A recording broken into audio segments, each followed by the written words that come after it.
All right. It's a morning. It's like a good morning and stuff. I mean, I'm awake on time early. Got my shower, got my coffee, got my bagel, It's like one of them days and stuff, where you kind of just don't know how the day's going to go, but you start off and here we are. Let's get our virtual cup of coffee going. We discovered that if you put sugar in here, it gives you speed. So, we'll get a little bit of speed boost with our coffee this morning. How is everybody? How is your Saturday going so far? I mean, I guess for those of you on the other side of the pond, your Saturday is, well, it's past noon now. What are you, like 1 o'clock, 12 o'clock, something like that?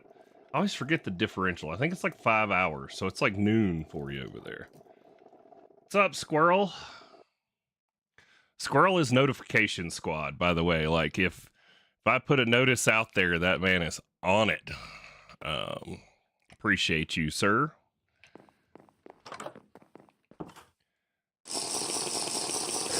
Zooming. Yeah. Let's go. Vroom, vroom. We talked a little bit at the end of yesterday's super late episode. Sorry about that. That this ain't the fastest.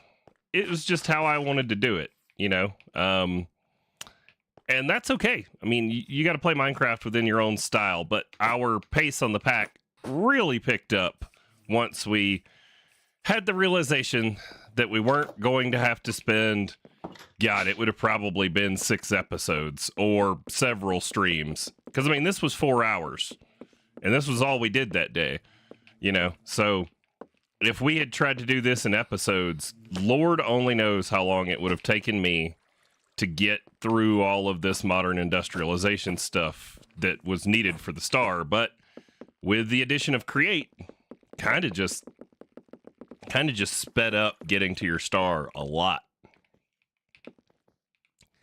I mean, we are basically there, and this was all of the Create stuff we had to do to get there. So, we're out of iron nuggets. We should put some more in there. Only got 1 million. So, yep. Yay for that.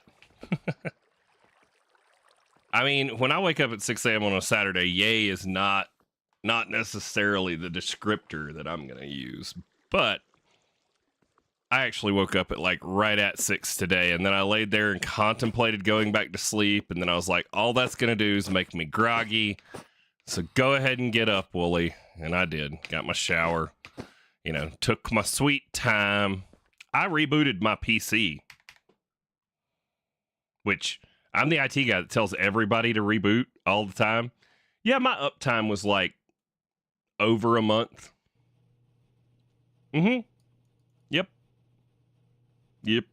It's because I leave the thing AFKing in the world, a lot at night and wait on the server to kick me off. So,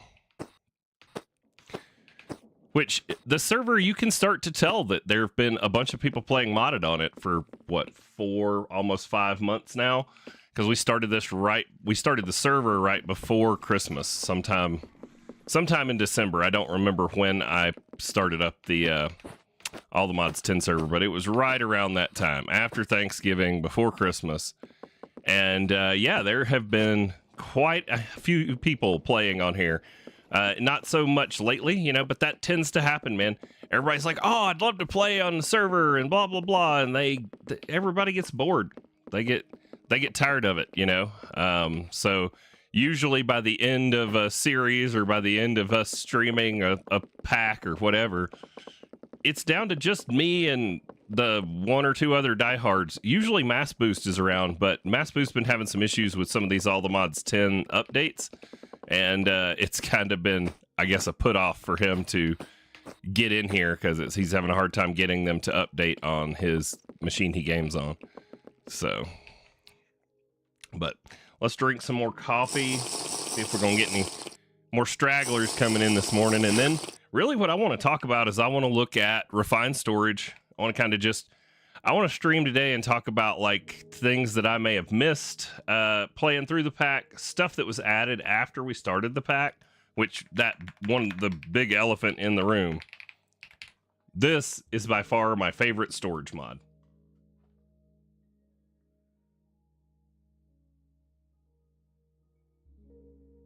Direwolf 20 lag busted his. So the Quantum Crafter having all your like repetitive auto crafting is what's causing the lag. I guess that makes sense because I got a bunch of stuff that's getting auto crafted pretty much constantly. So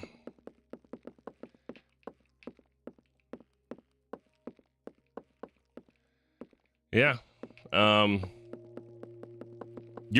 You're the one that told me to make this though, so I blame you, Squirrel. It's definitely your fault. You encouraged this with the blessed leather tunic of stubbornness included. But yeah, so Refined, I kind of want to just go over the basics of it. I want to look at what it takes to get into Refined in the pack, because that's not something we did in the playthrough, so I want to kind of look at what our requirements are. It's not really looking all that crazy. Not quite day one stuff, because you got to go to the nether, but I mean, if you really wanted to, day one, you either find them diamonds or you do the speedrunner's portal with a bucket and some water. I did discover something interesting in the AE2 book as I was reading through, because I was wondering, like, just there's got to be a faster import export bus, you know, with all the updates and additions they did to AE2. You know, there got to be something faster than the standard import export bus.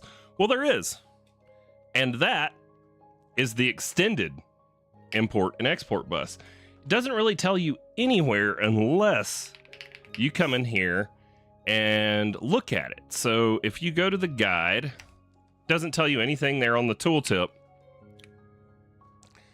but the extended, not the advanced, not the other one, but just the plain extended export bus and import bus, the default speed multiplier is 8. So they are faster than your normal import export buses, which that came into play with interfacing with our mechanism reactors and stuff with import export buses, you know, because we had all our steam stored in our AE2 and all of that, and it won't pull things out of the reactors fast enough, honestly, or put things in. So I was trying to figure that out to get my waste production up for our first antimatter pellet, and some quick Googling revealed that maybe I should look into these. And then you come in here. Actually, I don't think I Googled it. I was just looking in game.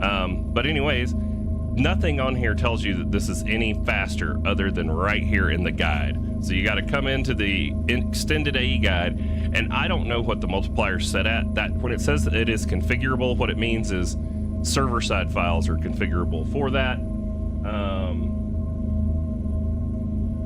You're about to halt your Inferium conversions. Oh, I haven't even looked and say, oh, you're not talking about the quantum computer.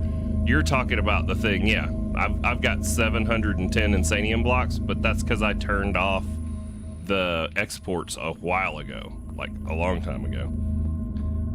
Mine are still running, but I don't remember what they're crafting up. I've got 2 of them.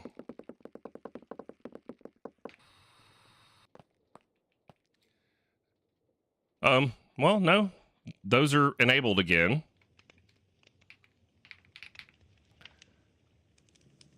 Yeah, so I only have 710 Insanium blocks, you know, just weak sauce. Yeah, but I've only got 2 running. These I'm using to keep the crafting patterns in stock, which doesn't really do a whole lot.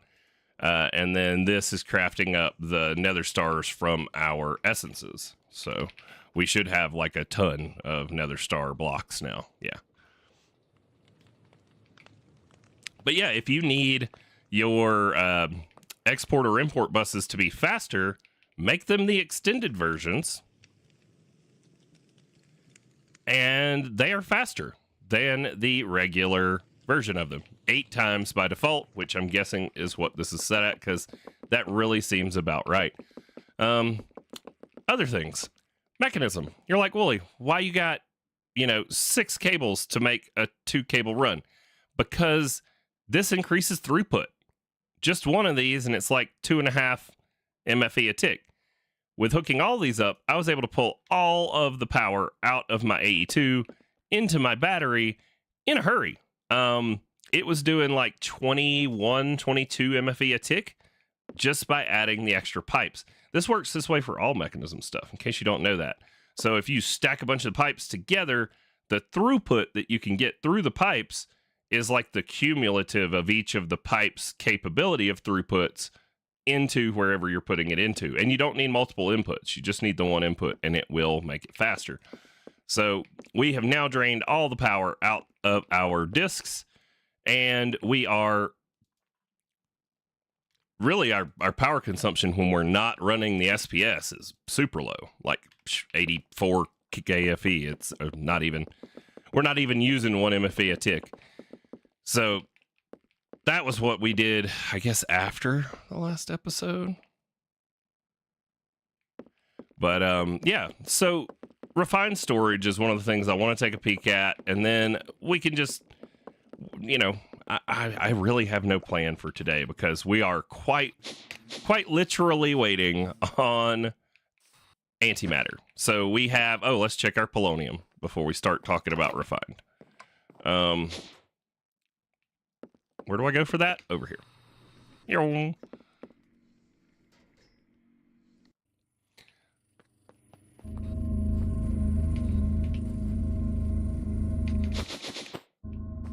So our polonium is building up in the pipe right here. Oh, we're getting close. So we are, we need 557,000 buckets of polonium, because each bucket is 1 millibucket of antimatter. So we're getting real close. At the end of yesterday's episode, this was only like 21,000. So that tells you just how much the extended buses, and I was able, because of the extended buses, I was able to get the steam out faster, which was my bottleneck here, was it would back up on coolant, and then, temperatures start climbing, and yeah. But with putting the extended export bus on the steam, or no, the extended import bus on where the steam is coming in, that, like, I haven't actually got it where it won't clear it. It is kind of scary though, because it's like, I guess the way the ticks work is a little different, but like, let's say we put this to 2. And let's see if the steam starts to stack up. Well, no, see, that's the part that scares me though, is where it gets up to like almost 40K, and then I guess the export bus ticks and does its export, and it's capable of at least taking the 40K out. But I worry about whether over time, when I'm not sitting here staring at this, if that's going to back up in there. But we can leave it up while we're in the stream today and see if that gets us our polonium even faster. But I did bump both of these little reactors up to a 1 fuel rate after I was able to get those buses working after I recorded yesterday's episode. So both of these are at 1 millibucket a tick burn rate for making up our waste, which we're sending through our chemical P2P tunnels. And then all we got to do is, once we've got enough, which we'll check on throughout the stream today, we're going to turn the SPS on to make our first antimatter pellet. Then we're going to be putting that in with our wasted bees. And then I also need to turn the polonium back into some pellets, because I need to make, I think, 1 more wasted radioactive bee. Guess we should go check and see. And for those of you that are playing on the server, because there are more than just Squirrel and I don't plan on taking this down once I move on to the next series, which, by the way, any of you guys got any suggestions on what you want to see me play next as far as modded packs go? Let me know. Put it over there in the chat and we can talk about it. I can go take a look at some packs during the stream and we can talk about pros and cons. I really kind of wanted to do an Uncharted Expeditions series, but I think the ship on that pack may have sailed because of just how long ago it came out. But I mean, people do still watch Greg Tech stuff, so there is that. Oh, good morning, Yeti. How are you? Well, I guess for you, it's good afternoon, sir.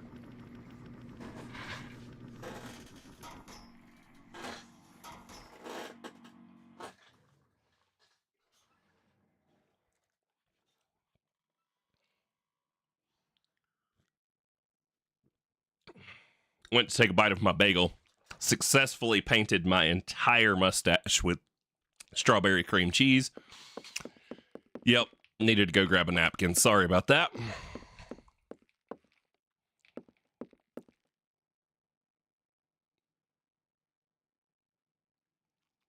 Interesting. You gotta love it when people just like pull up and stop directly in front of your house while you're like doing stuff. Just makes you wonder why.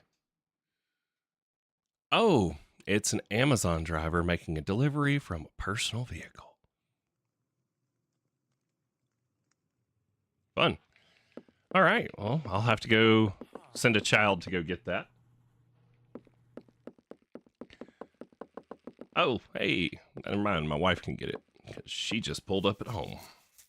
Sweet, where were we? What were we talking about? I got distracted. But I have the windows open so that I don't feel like I'm sitting in a cave. Oh yeah, so let's just take a look. Let me go find the patch notes real quick. Let me pull those up on CurseForge so that we can take a look at what all's been added. Because a lot of times when I update the pack, it's more of because you got other folks wanting it that play on the server. If it was me, I'd probably do my series like from start to finish with the same version of the pack. Unless it was like a quality of life or a fix that I needed. Just because it kind of gets confusing for viewers if like the beginning of your series, you got to do it one way and then it changes afterwards. All the mods 10. Let's see. Come on, there we go. All right, changelog. Where do you not show me the changelog on the web version? File source.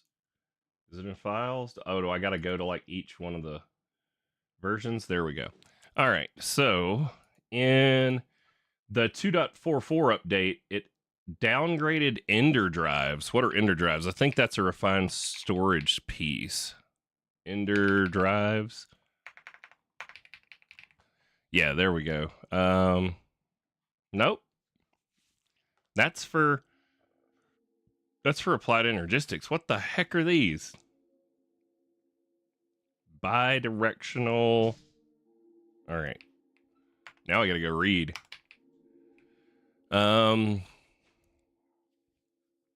Ender drives are powerful drives that allow for global synchronized storage across ME systems, dimensions, and even different players through frequencies. What? So we could have like a community storage for polonium. Well, I guess you can't store polonium in them because of that. Drives that share the same frequency. So they work like Ender chests or Ender tanks or whatever, but for AE2. Interesting.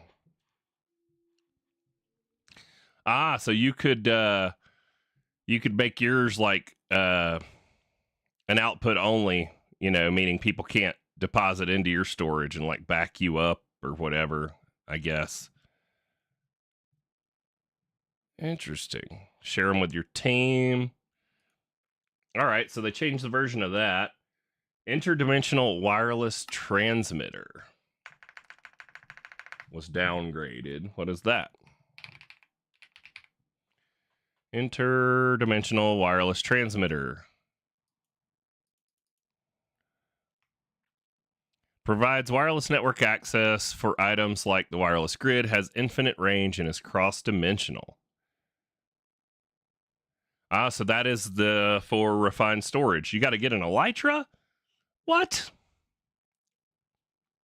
I mean, I guess it's not too bad because, you know, the dragon's kind of trivial in All the Mods 10. Okay. So that's a refined storage one. I wonder if there's another way to get interdimensional. Let's go to uses. Is there a quest line for refined in here now? Doesn't look like it. So they added refined storage, but they didn't add a quest line for it. Interesting enough. Fuzzy cards, inverter cards. What are those? Crafting monitors. That's fine. All right, what else we got over there? The universal grid. So that is the wireless terminal for refined. So they've changed some of the versions for those. What else do we do? Removed infinite storages from extra disks. Ah, okay. There was a bug with that I remember reading about. That's a refined storage that allows you to have more. All right. What about the previous version? I'm just kind of looking at for stuff that we may have missed when it happened. 2.43 was when refined storage was added. Okay. Let's put this down here. What's up, squirrel? When is my UK trip? I don't know, sir. I do not know. The sale of the company I work for is final on the 30th of this month. So, who knows? I may not have a job in too much longer. Although they swear that's not their intention because, you know, they didn't buy our company because our company was, you know, failing or whatever. They bought our company because we are actually technologically ahead of them and they liked a lot of the things we're doing, supposedly. So we'll see whether I even have a job. New drives for AE. Yep. Use caution best used for sending sub-network item to main. Gotcha. Hey, you know, I've told you I would make it eventually, and I'm still alive, so I haven't broke that promise yet. So.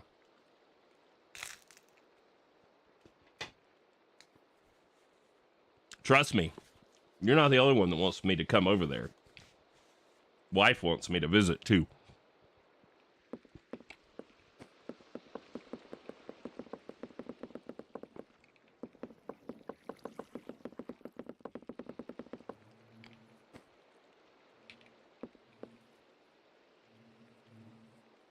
$20.50. I don't know, man.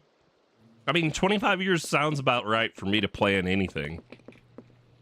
You know, my wife's the one that does the planning, not me.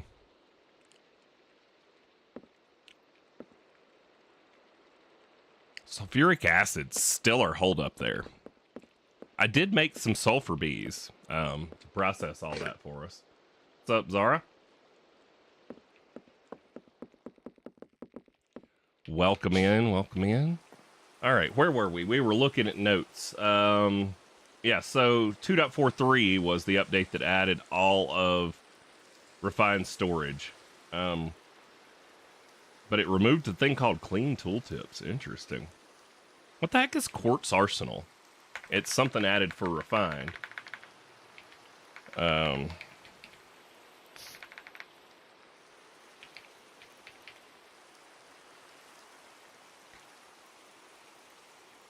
Oh, that's what adds the wireless crafting grid. Interesting. Okay.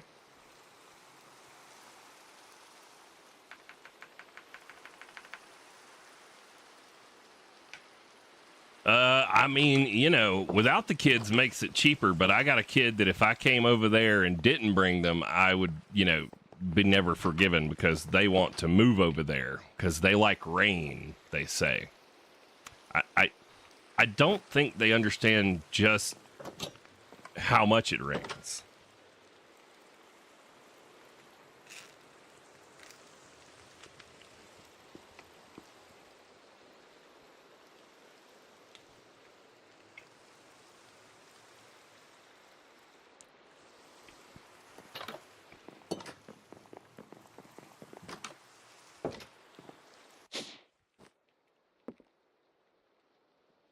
See, that's how I feel about it, Yeti.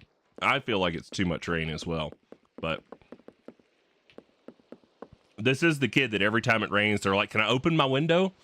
I'm like, yes, but you got to make sure that it's not like water all over your floor.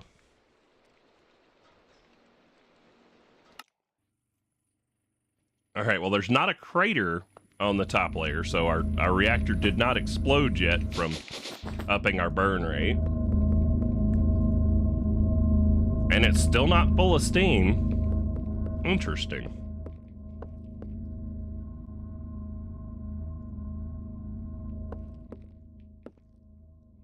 $313. I mean, let's go bump the other one up because they're both set up the same. So, actually, this one's got more ability to get steam out because this is how I was speeding it up as I was putting it into a quantum entanglement porter, not to go anywhere, but just because it could export faster than our import buses could, and it gave like a buffer. So, let's bump this one up to a 2 millibucket per tick burn rate too.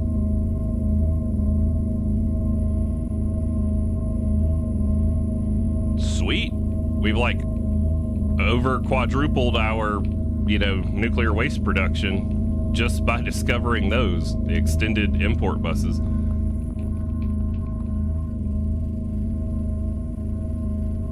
Oh, I didn't think about that. By draining all of the power we were putting into our AE2 into our battery until the battery's full, stuff that runs off of these flux accessors is gonna be having a rough time. Rough go of it.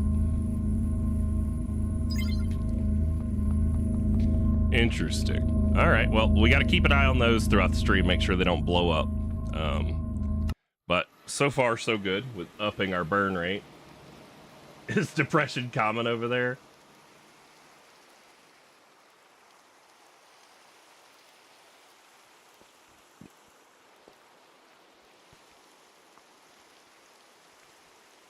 I think depression is common everywhere these days.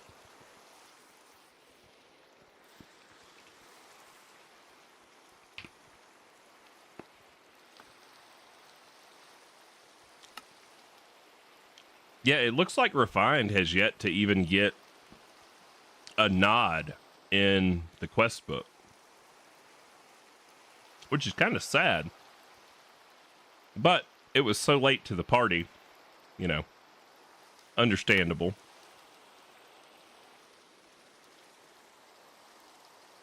I think early game it's far superior to AE2.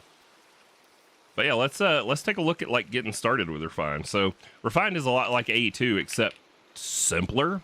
Is the way I like to describe it. So if we were going to go down the Refined storage path, we would need a crafting grid, a drive, we're going to need some storage disks. So let's take a look at what that stack them up costs. We only get up to 64K though. Interesting. There got to be extra discs in here somewhere. And then we'll need some cables, any color cable. We don't care what color. What is the base? There we go. Cable. Everything's quartz enriched, so you're gonna have to get to the nether to get into it, I guess. Oh, these are some of my favorite things about Refined. And then let's take a look. So one of the reasons I've always liked Refined better is getting into the crafters. It feels like auto crafting with Refined is always easier to get to.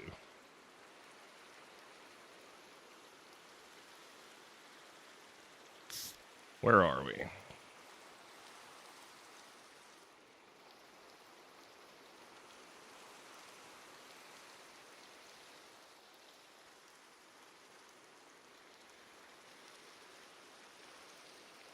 Yeah, quartz enriched everything.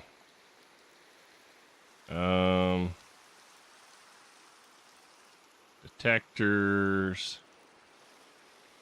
And then...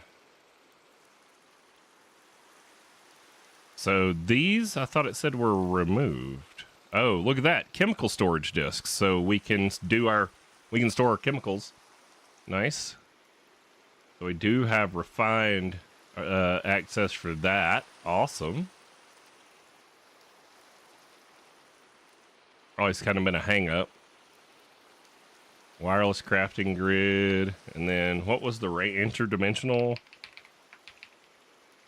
Intergalactic planetary. Planetary intergalactic. Don't you tell me to stop.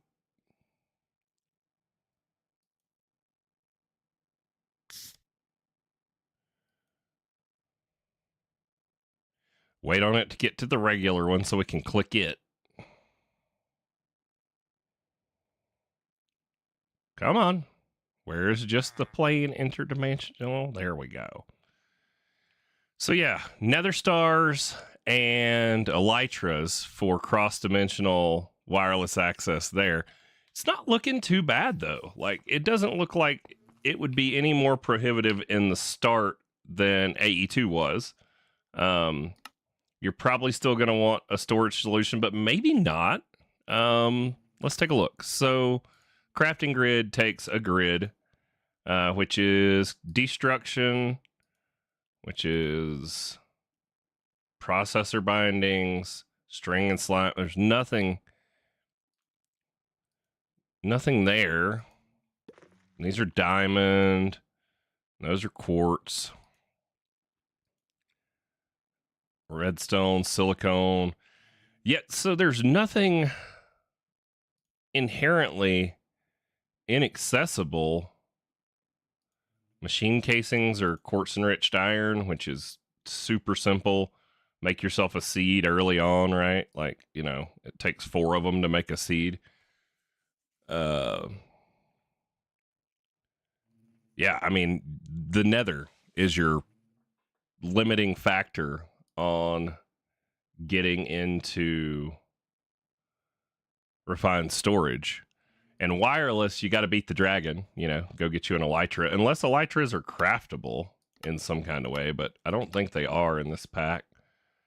But that's not a big deal. I mean, the dragon is trivial pretty quick in this one.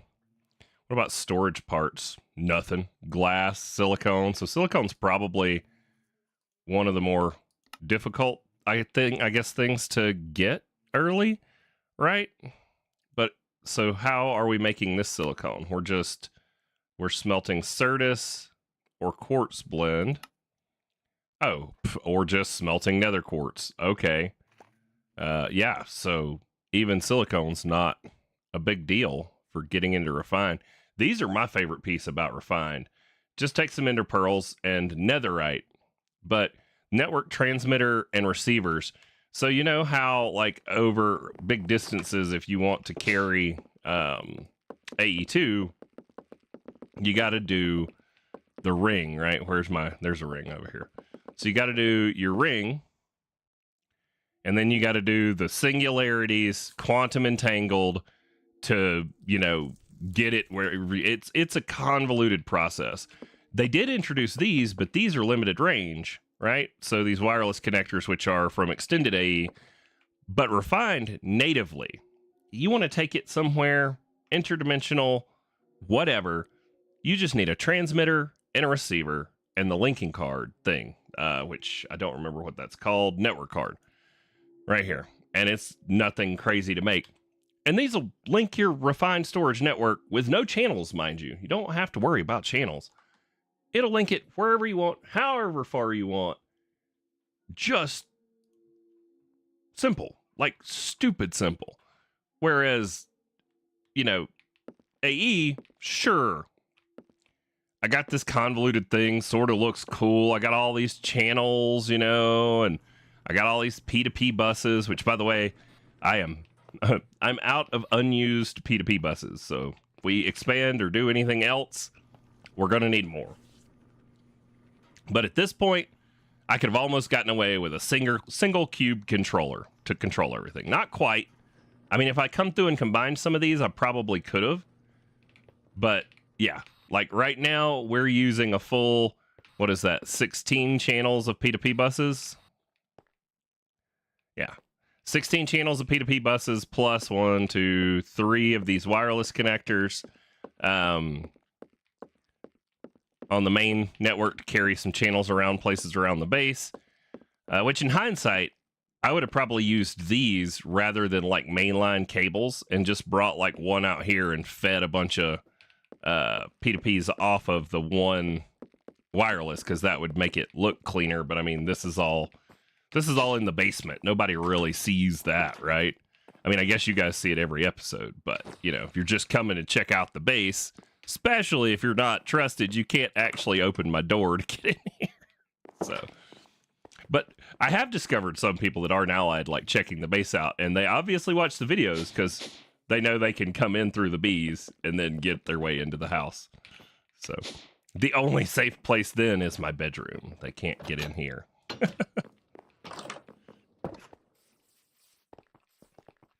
But anywho, what were we doing? We are just killing time. So, Refine, we were looking at notes, patch notes.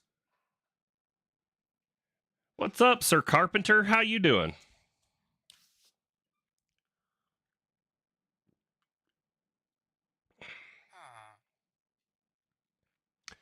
Yeah, this is my Saturday mornings, man. I'm here pretty much every Saturday morning now for about 4 hours. Just hang out and play some Minecraft. This morning I don't have a whole lot of plans, so who knows if we'll make it to the 4 hour mark, because we are closing in swiftly on the end of this Minecraft pack.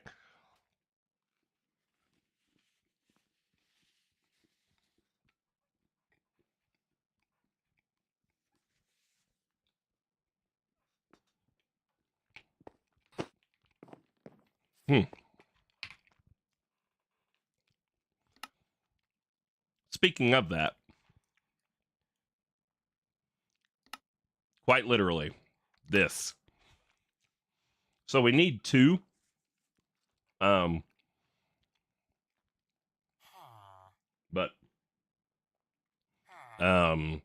yeah, we're gonna make 1 and not use it for our item. We're gonna use it for the bees. That's what we were looking at. There we go. Boy, that was a tangent. Let's see what we got here. We are looking for wasted. Did I already put them in a hive? Where did I put them?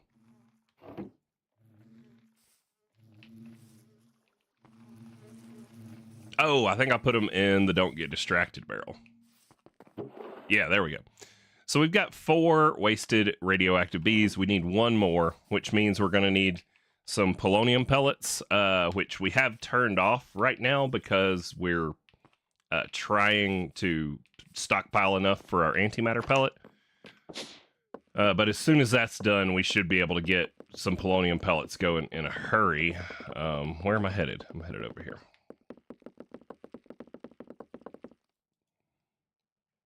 Don't be blown up. Don't be blown up. Yay! Should we push our luck and try and up the burn rate more?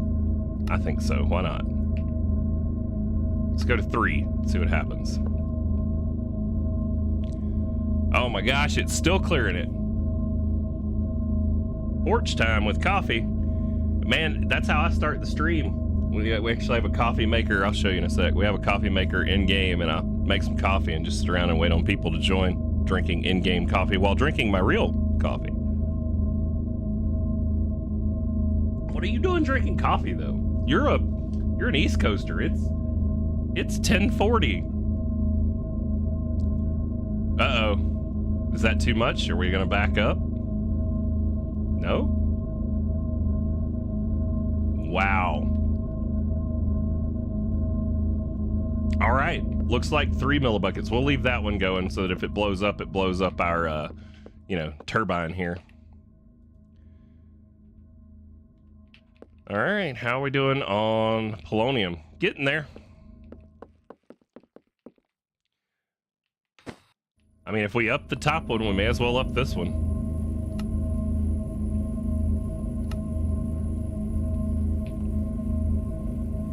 We'll need to come back and check those. Make sure they don't blow up, because, if they blow up and we have to start over and it takes out other things, that's counterproductive towards today's goal.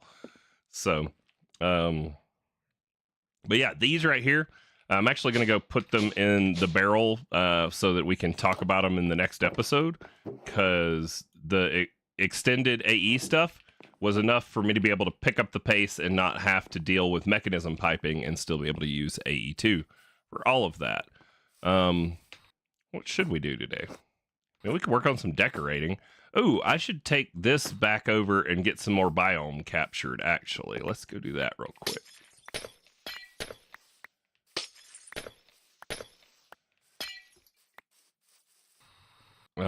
We still have the Waystone there in the Eternal Starlight. Hey, Miss Yeti got in. Yay. Environmental accumulator. It's Saturday. You sleep in. Oh, no. Did you have like a line on tickets and somebody backed out on you? That kind of sucks. Looks like I need to move this one block over. There we go. Jar, jar, jar, jar, jar, jar, jar, jar. Okay. And then, see, this is where refined would be awesome, because I wouldn't have to set up like a quantum ring just to get my network over here. All right, we had, what was it, a modular router we had in here? So we had a modular router with a distribution module in it. Did I put that like in my backpack?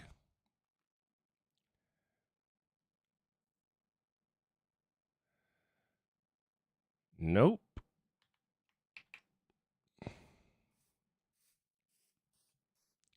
So fluid distribution module Mark II. That's what we were using, and then we're going to need a ender tank, which I think already had our blood frequency. Yep, there we go. And then I think the router can just pull from it, right? Router, modular router. Watch, this will be the one that's already got like everything already in it. Yep. All right. So it's already got everything in there. All we need is, it should have a fluid module Mark 1 direction back. So if we put this behind here, we put this behind here, should be able to just pull.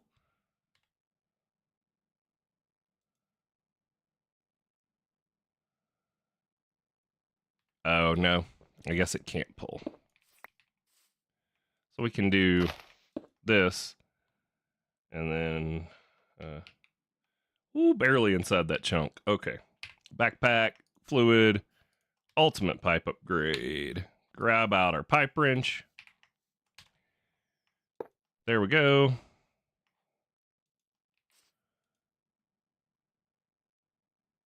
Oh, and then it needs a tank in there, right?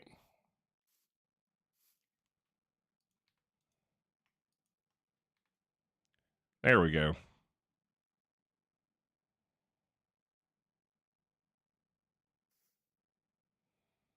Oh, it looks like half of them are in the wrong spots. Well, maybe not. We'll know if they're in the wrong spots if it starts spilling blood all over the ground. Nope. Looks like we stuck it back down in the exact same spot it was in. Awesome. All right, so all we need now is a bunch of these weather containers. Or no, it's the biome container. Biome at, what is it, Evilcraft? There we go. How do I not have these on an autocraft recipe? Let's do that real quick.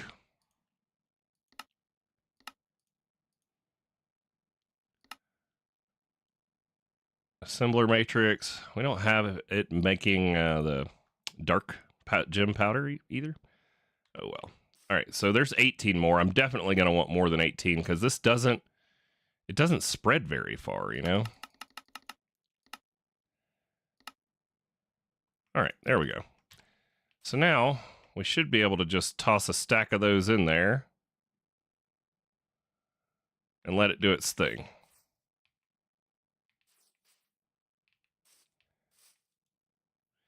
Yep. So there we go. We're capturing some more Starlight Forest for our base, and that'll help with changing all of our grass color and everything else. Do we have a barrel of any kind on us? No. There we go. We'll grab out a barrel and some item pipes. Did I ever put a pipe upgrade in that? I don't think I did. That's probably why it took so long to fill them. There we go. Now it should feel pretty quick. We'll put those away. Grab out the item pipe. Item pipe top.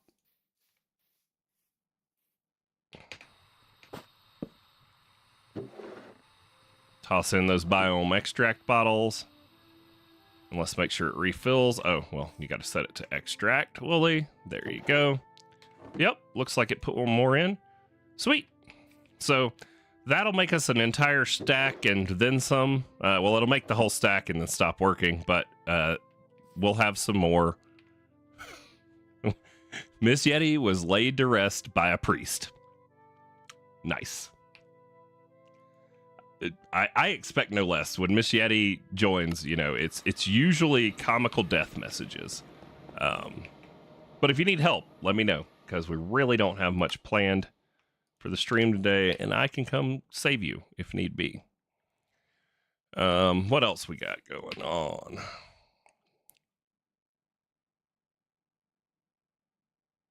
Oh, sold them. Well, I hope everything gets better with Carrie.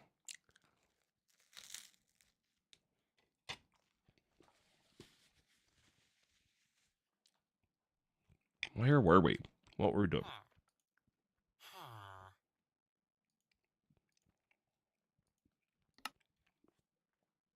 I keep looking at this, just wondering if any of it's really going to be worth it after we get our star. I don't know. I don't really have the desire to get all the way to like automated unlimited stars, because at that point you're just playing creative Minecraft. So it says that we should get the creative source jar first, which I don't really know, but I'm not even really planning to make anything with our creative star. I mean, I might make like one of the infinite power things or something, set it up on a public Flux network frequency and leave it on the server for people who want it. But, you know, don't really have too much of a plan for once we get our star made. I do want to make these wasted bees work, though, because the only time I've ever seen wasted bees was following a bajillion server death messages from CryptoShaped, where he was exposing them to radiation rather than right-clicking them with the pellet. You see that fishing pole ticking like that? That's usually latency ping or latency lag. The priests are the good guys unless you, I think it's if you loot their structures, it's not happy with you. There's something you can do with those priests that will make them aggressive towards you, but I'm not sure what it is. Looks like Machete got all of her gear back. Got your bunny slippers on. Why are you smaller than usual? Did you use a shrinking device on yourself, Machete? Or am I bigger than usual? Where is my personal shrinking device? It's in my tool belt. Am I larger than life?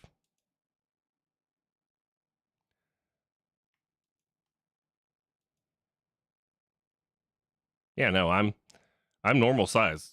Did someone shrink you?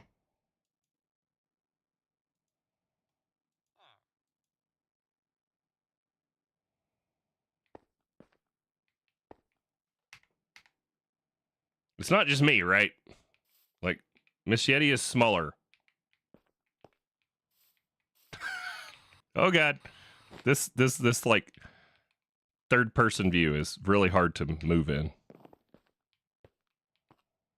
Yes, you are shrunken. Why are you shrunken?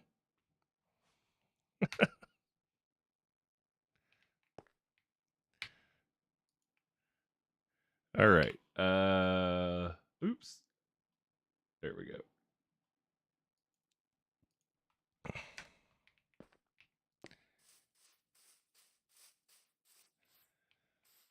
Oh, that's regular dirt.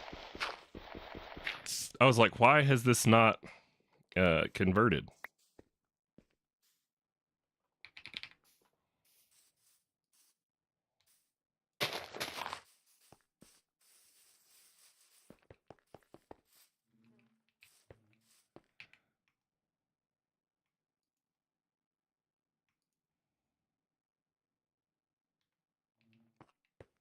There is something going on with the server, though.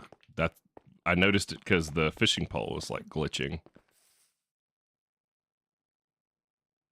Yeah, each one of those is a little bit of lag.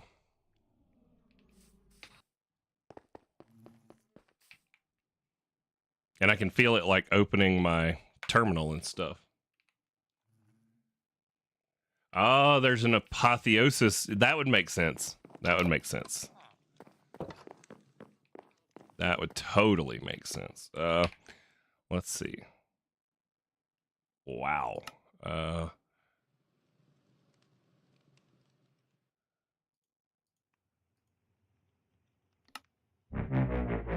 Have I broken the server again? No.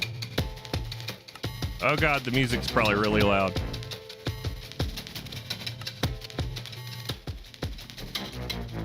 That's really loud for me.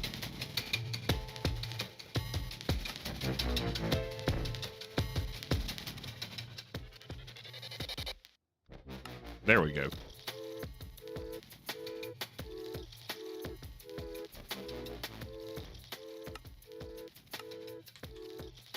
Yeah, all of my settings got reset because I was having client-side issues. I had a corrupted install. Had to start from scratch. Had to redo all my keybinds and all of my audio settings. I realized not too long ago that for I don't even know how long, there had been an entire row of bricks missing from my chimney.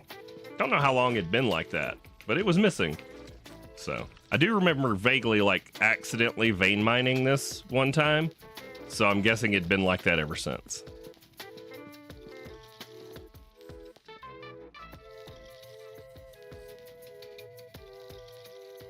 Just woke up and saw the notification. Well, welcome in, welcome in. Thanks for coming.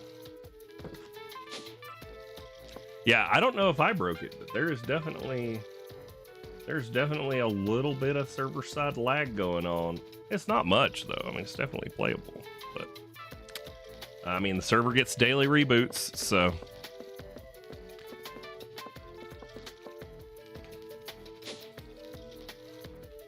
actually, if you look at that on the tab menu, it felt like I was saying, when you see the lag like this, where stuff is jumping, that's typically latency. So if you look at it, Squirrel and I are both having latency issues. We're having ping issues, while Miss Yeti appears to be having a great connection. So something's going on the Americas side, I guess, from that data center where this is hosted.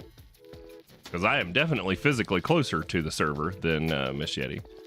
But that is super weird. It's done it to us before. You know, it usually goes away. So no biggie. But yeah, other things that have changed since we started the pack, like stuff that made it easier. Well, first and foremost, Create. So the addition of Create, like having it in here just changes the beginning of the pack so much. If you're just starting All the Mods 10, get into Create ASAP, like as soon as possible, because we were using the hammers to duplicate our ores and stuff early on, so these things, but it takes so many resources to like get to the first one, and then the first one only duplicates so much. But with Create, once you can get to making your crushing wheels will give you crushed raw, but they also have a chance, if I remember right, to give you extra. So you can get, like, there you go, with zinc. It'll give you 2 crushed raw zinc, which turn into 2 zinc, and a chance for more. So if you crush your ores, in what form was that? Yeah. So from the block, it'll give you 2, but you could fortune them for more than that. And you can also, if I remember right, you can crush the raw form of things. So, you know, there's potential with the crushing wheels to get way more resources out of your stuff than there is with the other crusher. Now, this crusher also duplicates from actually additions too, but create is, you know, create is great for like early game automation. One of the things I wished we'd had with create, because I had to get all the way to the lumber bee with productive bees here to get it, but create, you can do tree farms, and you know, with the tools from create. So all of this stuff here, the mechanical saws, and then you can set all of that up on a moving rig and make like tree farms out of it and stuff. So I wish create had been in here when we first started this pack, but you know, we survived, right? I mean, we're here, and I've got all the resources I need coming in. It's kind of okay. Let's see, what haven't we done? Oh, let's just go finish up the Twilight Forest. We never did that. Dang it, every time I go look at the server, I pull the live chat off the screen. There we go. I need one of those, I need like another monitor vertical so I can see the chat in the vertical monitor. All right, so where were we? Oh no, with the reset, I lost all of my map data. Dang it. Do I still have my magic map though? Yeah, okay, it's still exposed. Sweet. All right, so let's go look at our quest book and see where we were in the Twilight Forest. And then Eternal Starlight, I've never looked at like all those bosses. We can go check that out too. Oh, all we need is magic beans. Once you've unlocked the Highland biome, head over and find some trolls to kill. Okay. Highland. So let's get our Nature's Compass. Highland.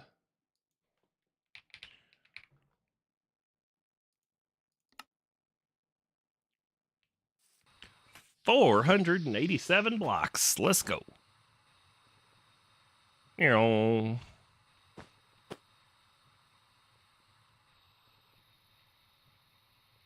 The animals are all in groups. There's like 4 longhorn, 4 deer. Oh, Highlands, okay. Now we just need to find trolls. Come here, troll. Where are you?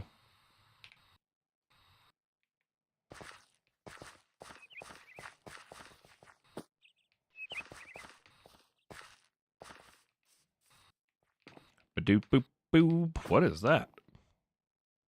Moss patch. Interesting.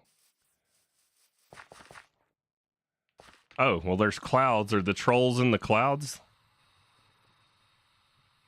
Or is this the next part? I think the trolls are in the clouds. Okay.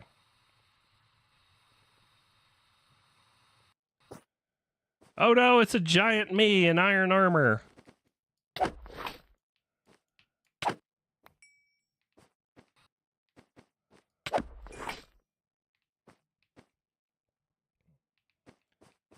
Nope, this is not where I'm supposed to be. The trolls are supposed to be down on ground level.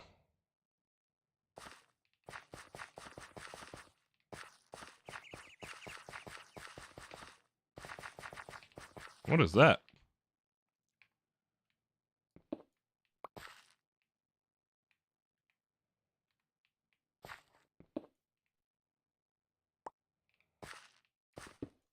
I don't know that I've seen this ore before. It looks like it's got the chicken pox. And it comes in multiple colors, apparently.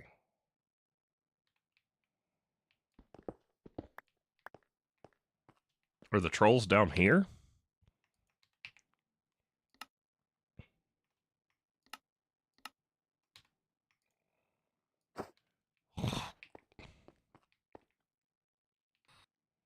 I guess the trolls might be, you know, in the caves. Come on, trolls. Where are you?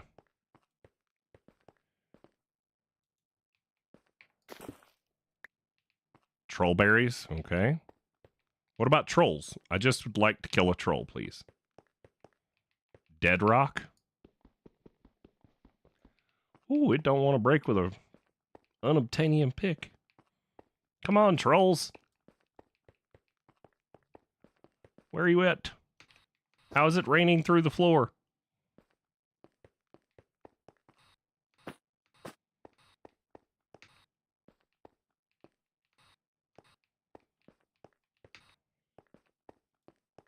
It said to head over to the Highlands and find some trolls. Well, I'm in the Highlands. Where are the trolls? I mean, are they under the bridge downtown? Like, you know, the Red Hot Chili Peppers sing about? Where are they?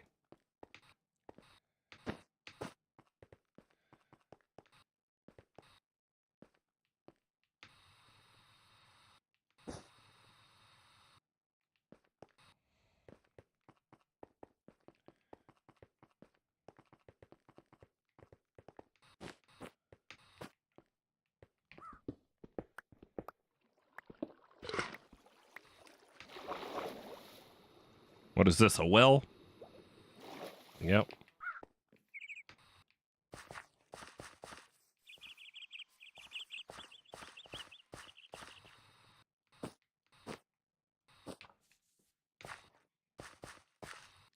All right, seriously, though. It says to head here and find the trolls. Where are the trolls? Let's go look at the quest book. After defeating it, you'll unlock access to there. We did. Head over to the Highland biome and find some trolls to kill. They'll drop magic beans. Okay. Here's some of the soil we need. We probably want a Silk Touch pick for that. Nope. Can't Silk Touch it, so we're going to have to remember where that soil is. We just need trolls, though. Come on, trolls. And that is not the Highlands biome. Okay.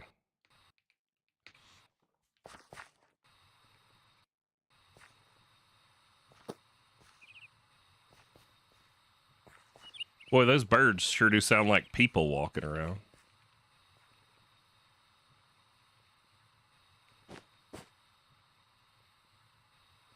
There's a crow.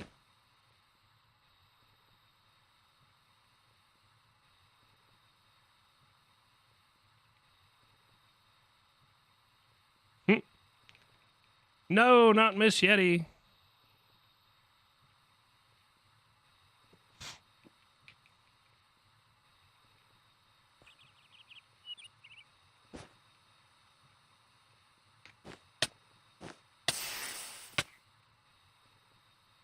Oh, acid rain. We're not supposed to be here. Ah.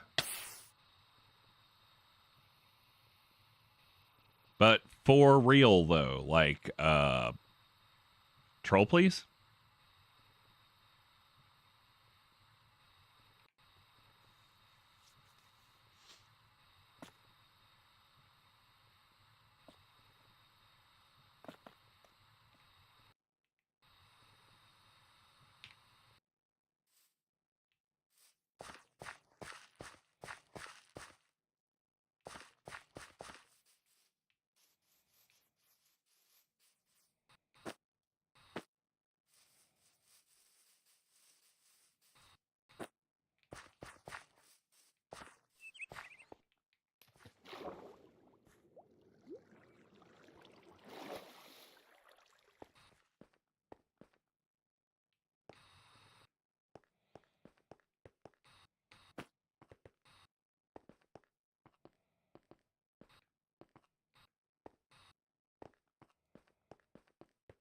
Are they in the caves? Where are you, trolls?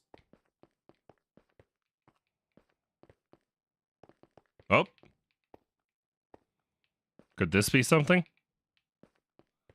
There's an obsidian pillar. There's a giant block of obsidian. This is where we have to come and mine once we get the giant pickaxe. But where's the trolls?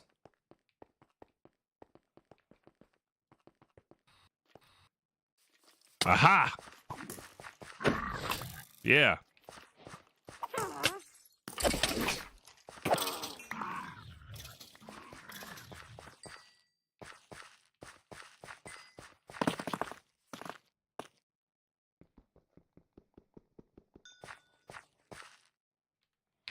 All right.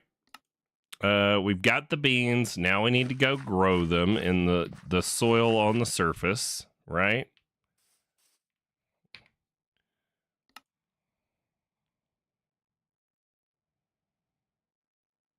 You'll also find some chests that give you hubris soil. Well, I didn't find no chests.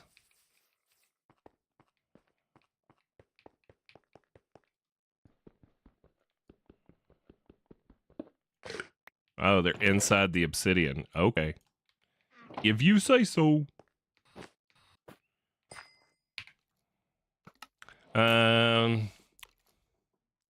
Place them. You'll need to kill the miner giant and get their pickaxe to continue on.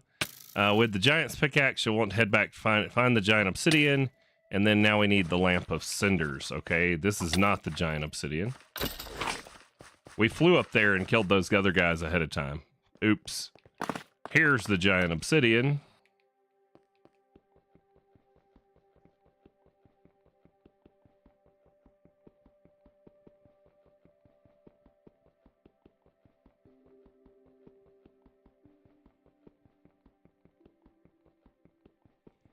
Boy, takes a minute.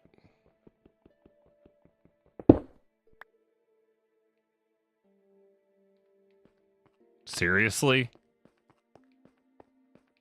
Should I have been vein mining this giant obsidian? I guess so.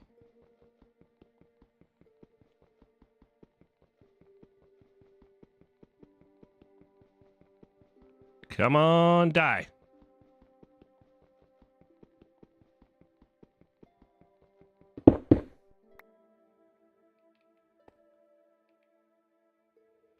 Three giant obsidian. Okay, well, it says to mine it and get the lamp of cinders, but where is the lamp of cinders? Huh? Let's go read this again. With the giant's pickaxe, head back to the troll caves to find the giant obsidian. Use the giant pickaxe to break it, and you'll find some loot. Acquire the giant lamp of cinders to continue.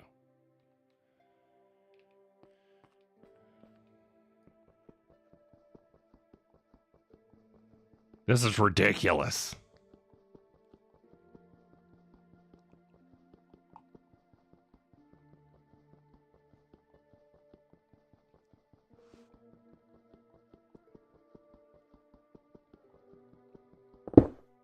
Aha.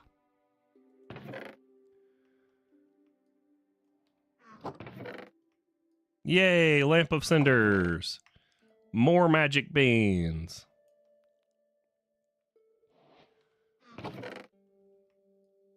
Even more magic beans. I wonder if we can plant those in the overworld and like grow a giant vine. That'd be cool. All right. Next, every rose has its thorn. Wait, every thorn has its rose. Guns N' Roses wordplay. Using the lamp of cinders, you were able to break the thorns in the Thornland biome, gather some thorn roses to continue on to the final plateau. All right.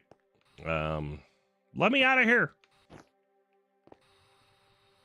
Let me out of here.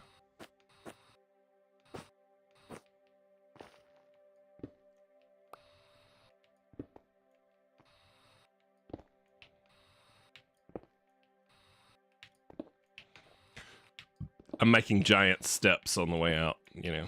It's like the giants came breaking out of the ground.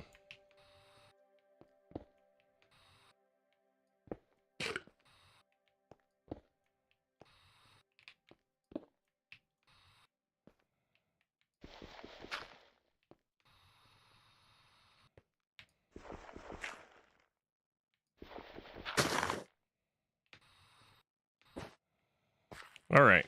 we have got a ton of stuff in our inventory. Put it in storage, except for our compass and stuff that we want to keep. Giant pickaxe can go away, beans, sword. All right, you go in the backpack. Get our compass back. Are we even still on our map? We are. Nice. Okay, so now we need that lamp back. The lamp of cinders. Lamp of cinders. This lets us break the thorns, it says. And we want to get the roses times 12.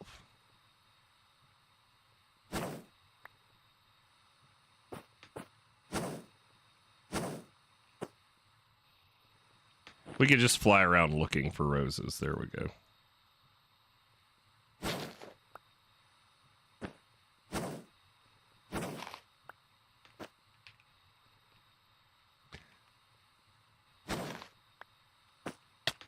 And with a magnet, this shouldn't take that long. What are we up to? 5.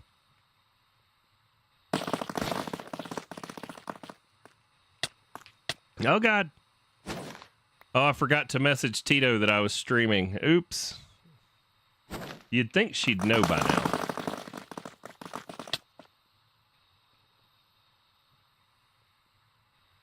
So, that message that you see on the screen where it's like, this is the end of the progression. It's been the same for as long as I can remember. It's been saying that, yeah, we're going to finish this eventually. Nope. Nope. Been playing this pack for, I played the Twilight Forest and I can't even tell you how many Minecraft packs. They've still never finished it. Still never finished the castle. So, in here, but the final boss is not implemented, but instead, head to the giant castle and grab some door blocks. There is a kobold that spawns as a placeholder, but you will get nothing from killing it.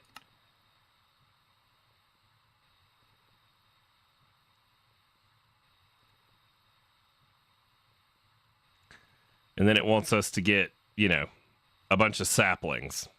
Ooh, the real final boss is to find a bunch of trees. Yeah, no thank you. But in here, we can go, it wants us to go find door blocks.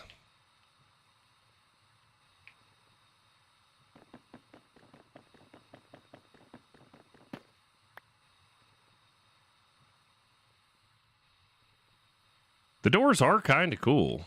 I mean, in this little thing, but it would be much cooler if they had finished it.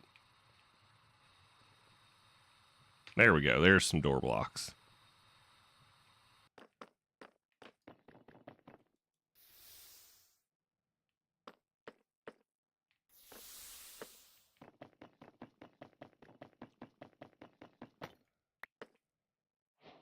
So there's our 12 blue.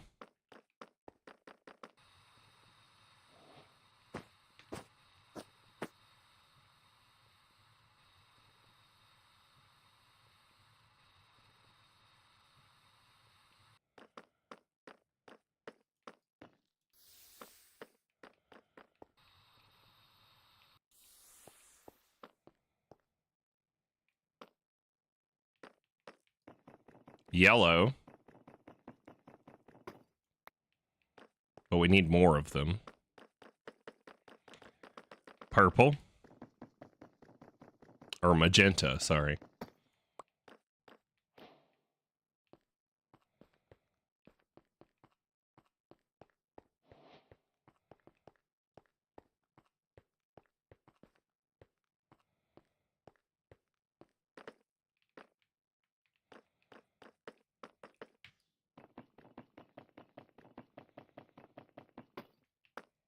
More magenta.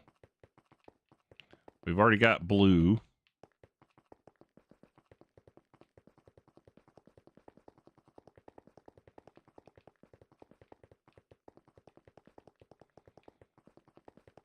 There's like no point to any of this. Somebody had a plan at one point and it was going to be cool. And then they just like fell off the planet.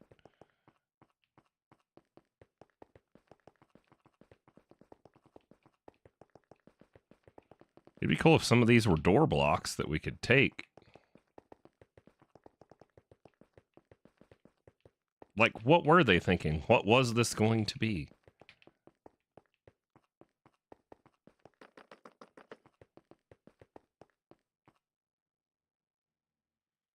Yeah, there are some great blocks in here. That's the part that just makes me like, why did they not finish it, man? There was like, there's so much potential for the Twilight Forest to have been awesome. And they failed. I hope it's not the case of like a developer dying or something. Maybe I ought to go to their Discord before I just complain. But, you know. Let's see. Violet castle doors. Okay, those are the ones we're missing. Magenta. That's just a tower.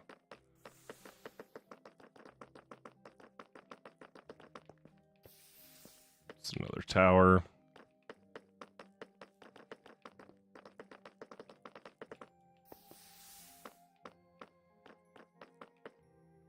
Parkour area 1, unique monster.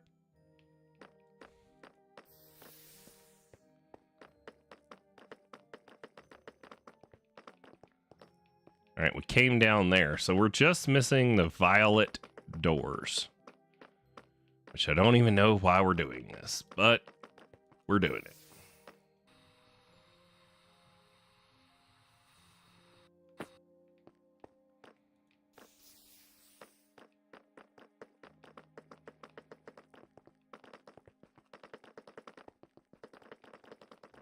I mean, somebody spent a lot of time building this.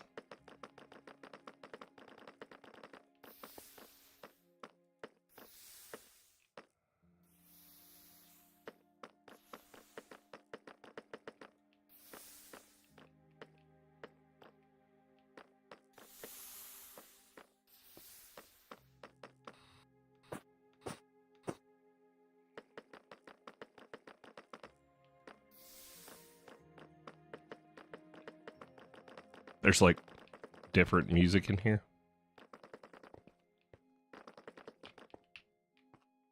I wonder where the violet doors are. Are they even here? Can you even complete this quest?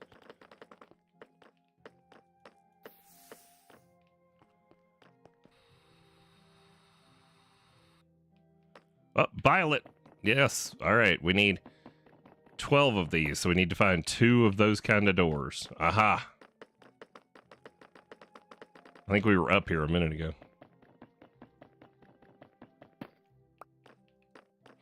All right.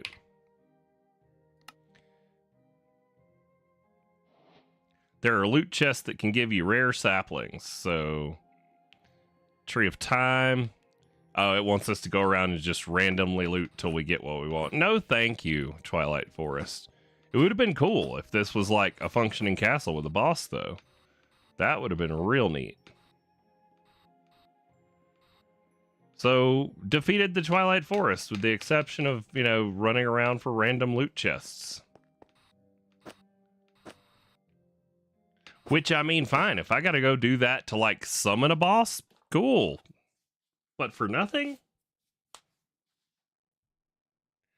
Yeah, I've heard of people taking the castle and putting it at their base. Somebody posted comments about it. Vein Mine, very much so. Yep.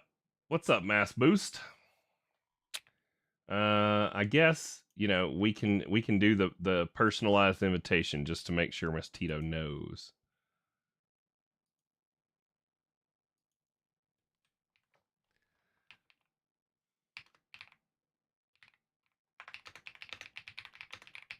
Oh, bye, Machete.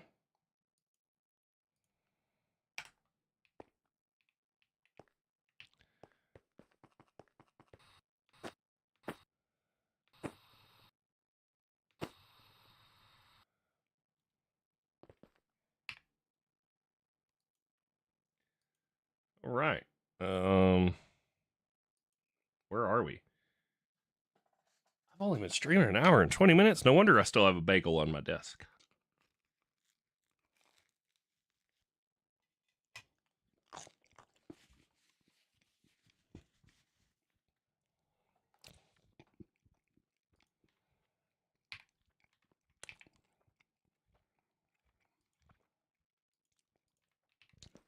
I wonder if these work.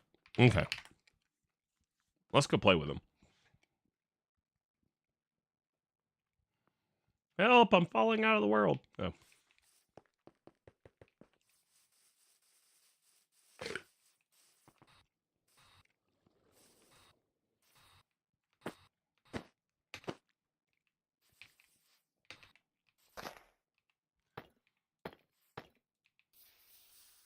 Oh, they do.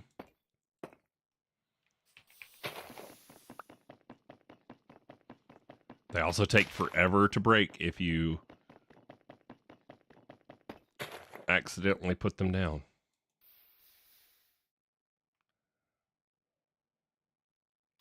How do I place these on top? Oh, you have to hold shift while the blocks are there.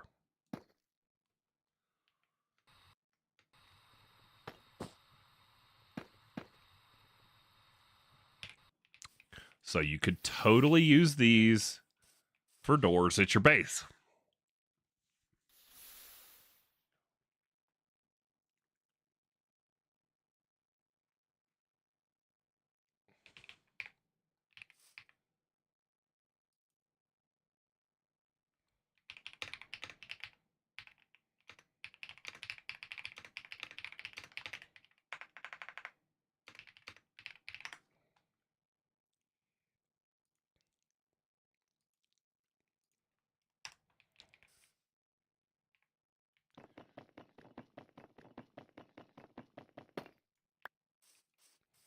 Tito's doing adult things. Ugh, darn being an adult.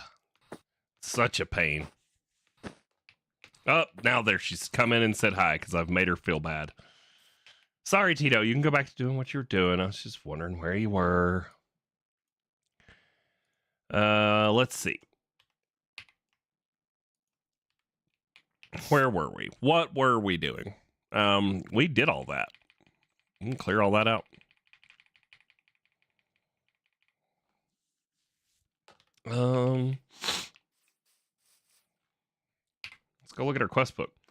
I finished the Twilight Forest, Tito, except for those stupid saplings. That's actually a neat one. The ore magnet from Twilight Forest. If you right click it and hold it, it pulls all the ores in an area to you. It's kind of an interesting idea. I wonder if it'd work in the mining dimension. Let's go see.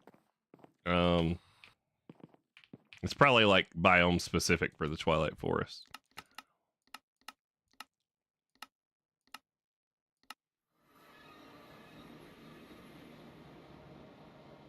All right. Let's see. Oh, God. All right, if we look at this wall and we right-click and hold. It works in the mining dimension. Oh, my gosh.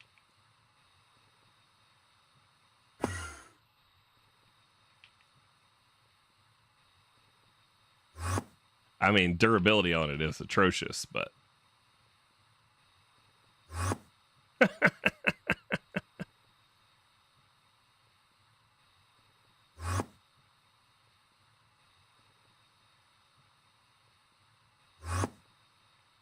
That is funny. All right, but it's not like dying. Are you going to break now? Yep, there we go. So yeah, the ore magnet works in the mining dimension. Who'da thunk it? Oh, where is our digital miner we set up? Is it over here? Did it run out of power? Oh, it must have just mined all the diamonds, because that's what I had it mining. Yeah. All right. Let's see. Some packing tape.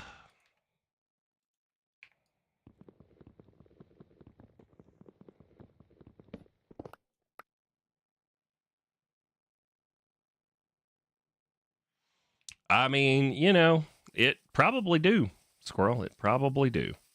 So yeah, hit the like button, all of that stuff, you know, thumbs up, subscribe, yell at people in the comments. They like that a lot.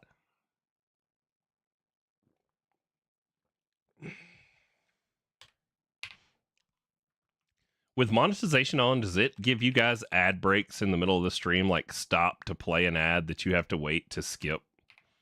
If so, that's really annoying.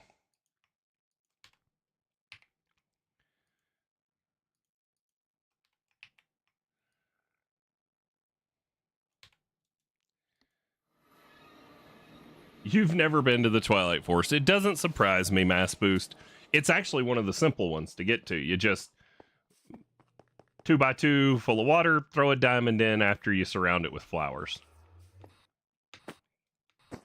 What other dimensions do we have that we have not been to yet?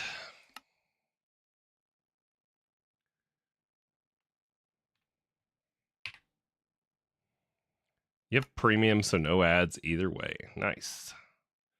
It's really not bosses in the Undergarden, just those like crazy laser guys. The Bumble Zone. Don't really feel like dealing with that. Cataclysm, we've done a couple of them. Let's see. The Burning Arena, giant Coliseum-esque area. You'll arrive peaceful. You'll arrive at the peaceful but hot first floor. On the second floor, we find Reverence, which can be used on the third floor to summon the Ingus. Check above the third floor. Okay.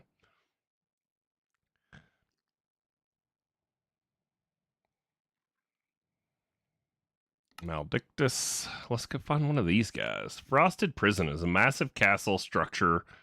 I'm not really feeling Cataclysm bosses because they can actually kill me.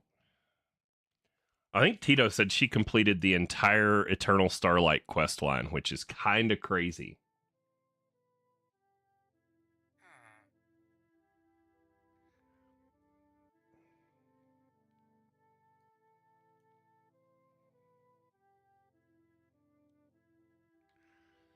What are we doing? I don't even know what we're doing anymore. We're just killing time. It's really what we're doing. We need the polonium. Come on, polonium. Let's make sure we haven't blown up our base yet. Oh, it's not blowed up yet. Still seems to be running.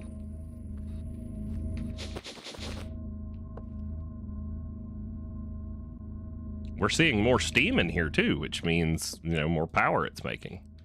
Still kind of useless, trivial amount of power. 385,000 millibuckets of polonium. Where are we on our fissile fuel? It is going down. What about sulfur? Did we ever get caught up on that? No. Do we need more sulfur bees?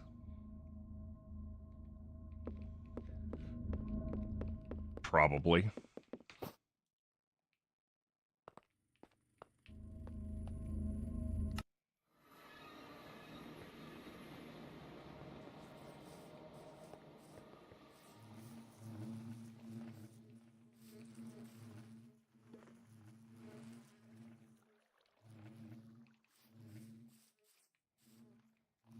Wait, sulfur. Yeah, there we go. Sulfur bees.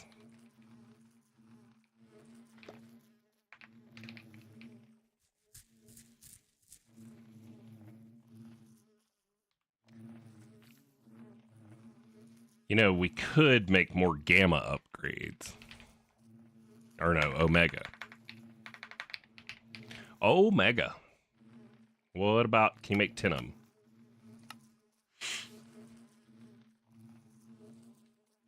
So if we were to take out these speed upgrades and put all omega upgrades in there, how much sulfur does that give us?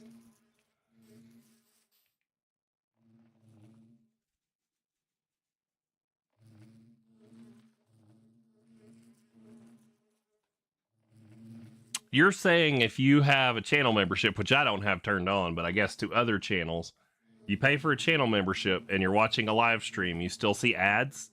Or you see ads of channels you're a member of while watching the videos?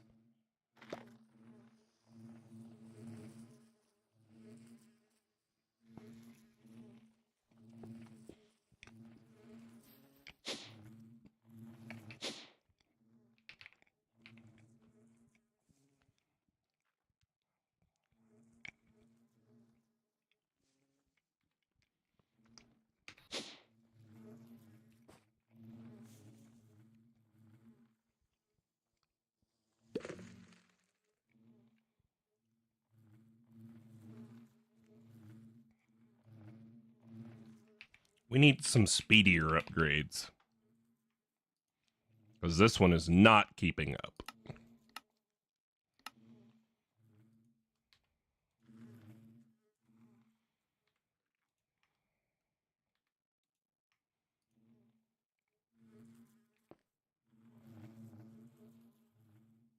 Okay. Hopefully that will clear the backlog eventually.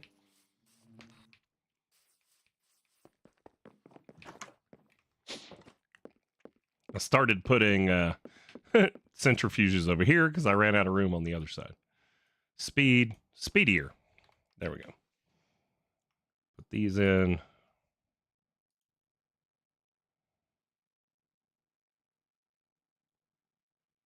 What?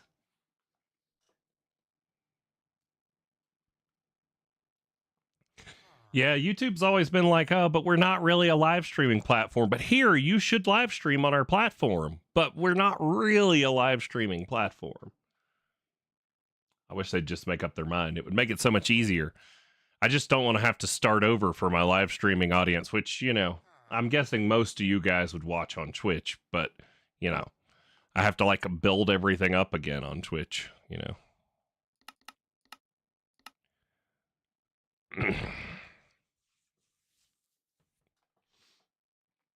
Twice as good as the other ones, except in hives. Okay.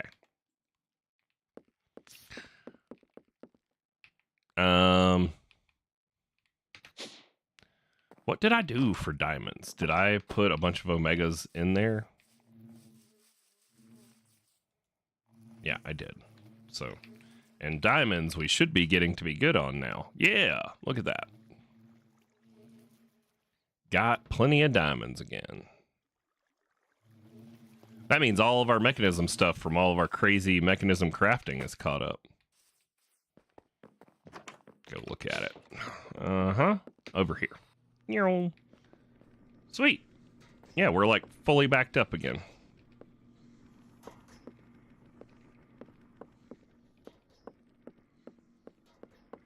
What's getting made over here? Oh, sulfur must be picking up.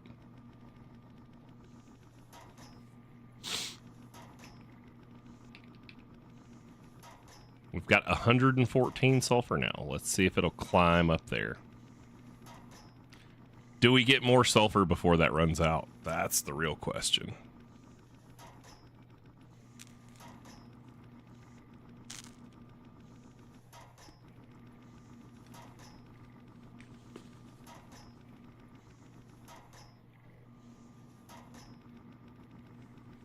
Yeah, the ads on Twitch are the worst. Like, during a live stream, you miss like 3 to 6 minutes of the thing.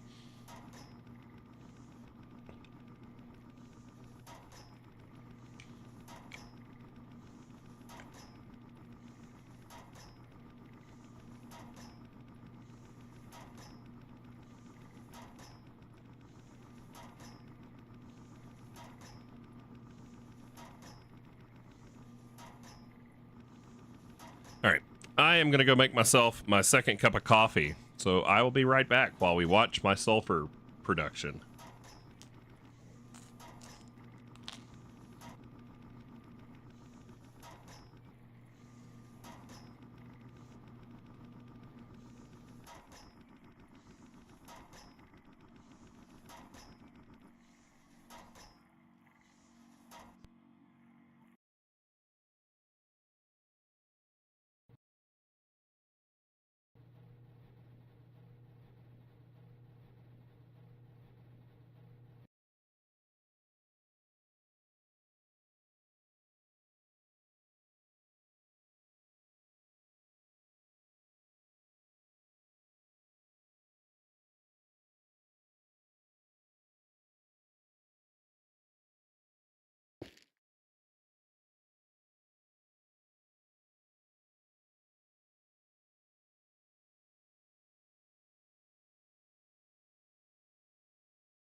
Helps to unmute the microphone when you get back and you're like trying to talk to people, but you know, mic's on mute. Yep, that's me. I'm that guy. Woohoo! New phone case and pop socket. Trying to MagSafe pop socket. See how that works.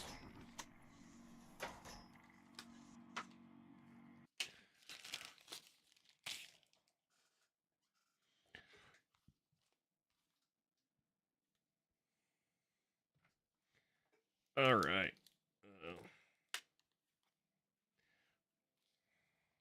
Ah! Ah! Okay.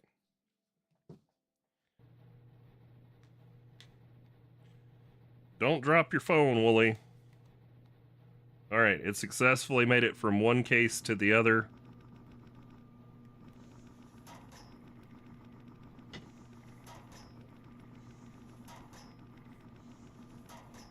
Nice.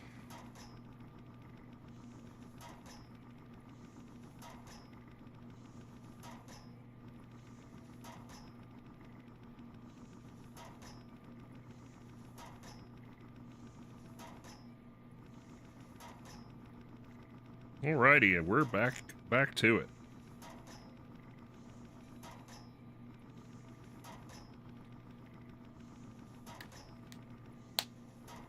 Neat. What were we doing? We were checking on sulfur production because sulfur is the reason our uranium's not processing. But we are gaining on it because this was up to like 70K raw uranium. That means we are processing through our uranium faster than we're using it currently. Oh, I remember what I wanted to do. I want to mess around and see, do any of you guys know?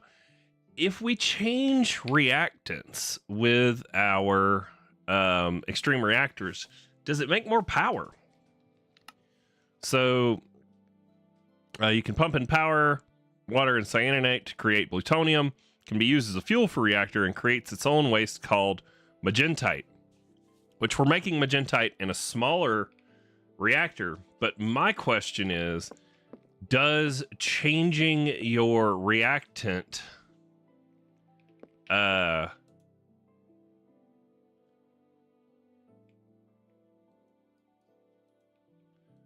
whoa, y'all seeing that? I'm like trying to right click on it, it's doing nothing. Is there no fuel in here? What's going on?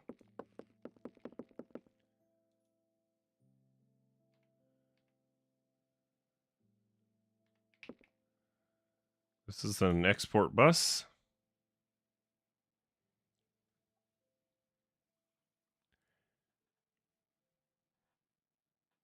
Nope, that's an import bus.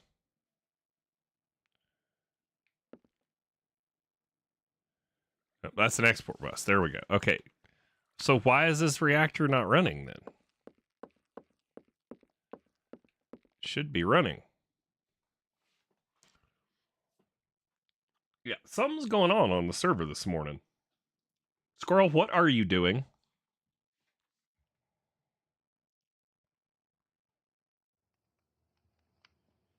Let's give it a second. There we go.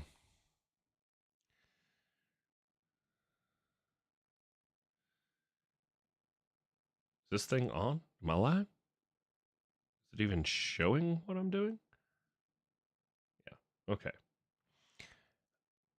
All right. So the question becomes, if I change this, let's go change it.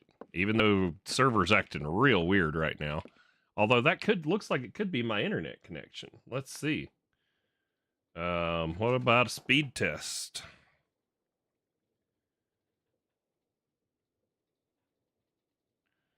Are you having the same kind of issues?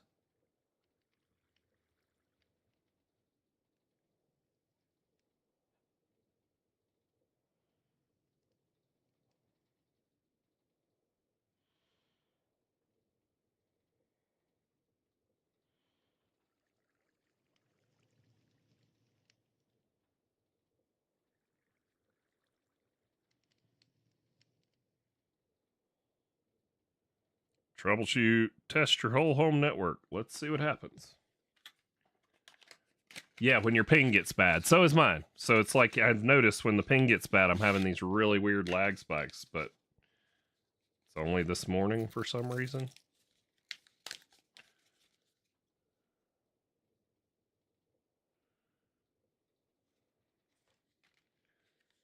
Oh, so the MagSafe pop socket, in case you're ever wondering, it comes with like a thing to stick inside your phone case if you don't have a MagSafe phone case. Interesting. Guess I didn't have to buy myself a new phone case. Whoa! That MagSafe ain't joking. Cool.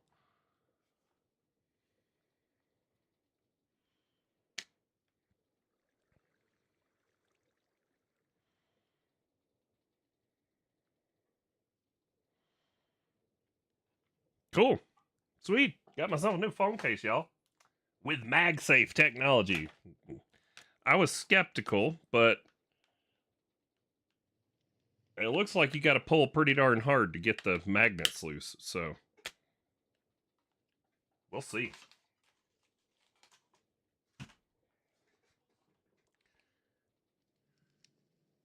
It sticks on pretty good. Yeah. Yeah. Let me get this magnet away from my mechanical watch, though, because they don't like that.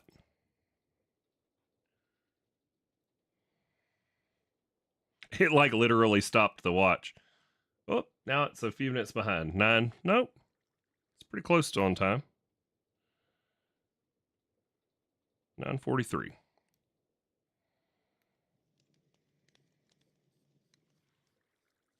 I didn't even think about it. I just dropped the thing on my desk, and my watch was sitting right there, and I was like, why is my watch not running? Because I wore it yesterday, so it should still be on a decent wind. But yeah, it wasn't running because there was a magnet a magnet right on top of my mechanical watch.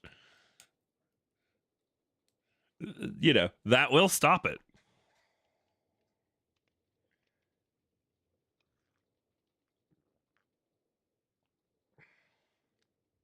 It could make it run wrong. I may have to run it over the degausser later.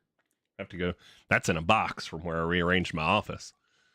All right, so we're going to swap this. Let's swap it to plutonium and see what happens.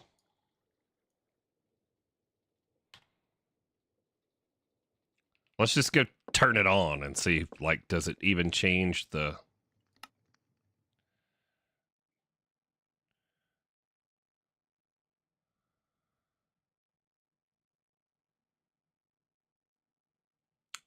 It is just a mechanical watch with automatic winder. So, you know, you wear it and the motion of your wrist winds the watch. So,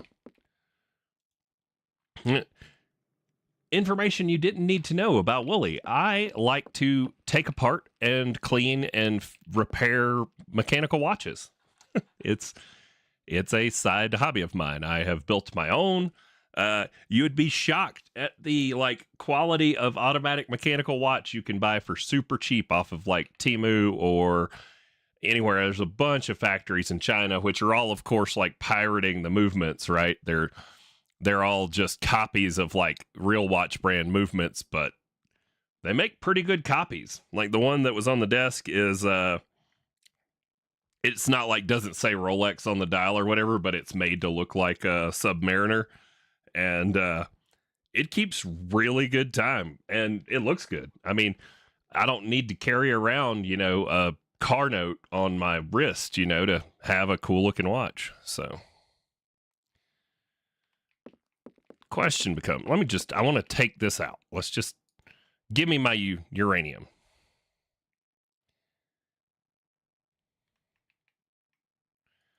We'll put the uranium back in there.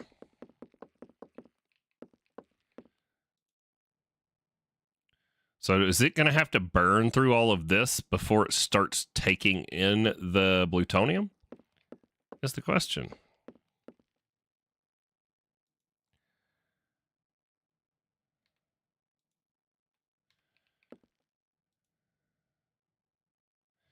And then we're taking out, yeah, it's making cyanide still. So the question becomes, are you going to have to deplete all of this fuel before you start running on the new one?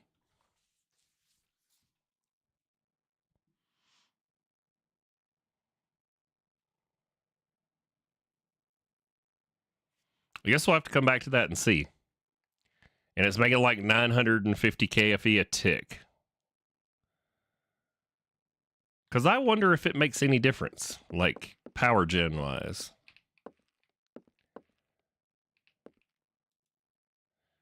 And when will it quit making cyanide and start making magentite or whatever?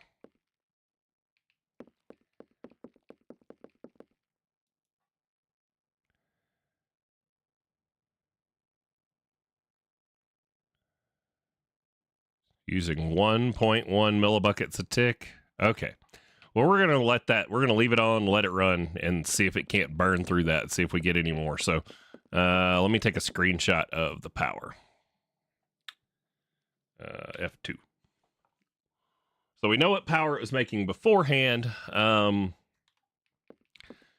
I guess we'll check on that in a little bit. Because it doesn't say anything in here. It says that it makes its own waste, but it doesn't say anything about whether it's, you know, like a better fuel. One of the hardest materials to get, insanite. What is insanite? Can it be used as fuel? Uses. Nope.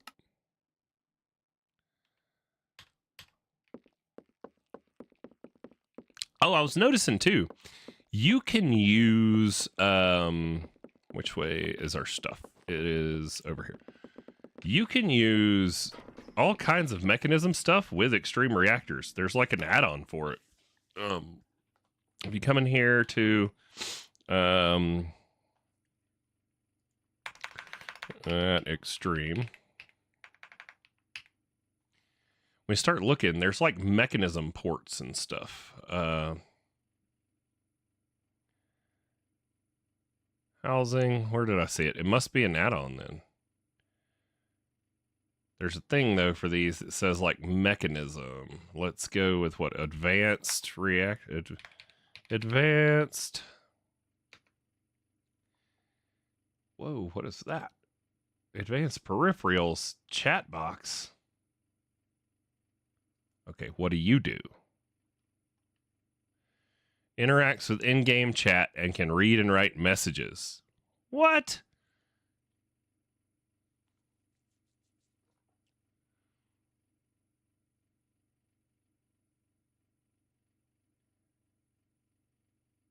Okay, now I want to play with that. Let's back to what we were doing. Quit getting distracted, Wooly.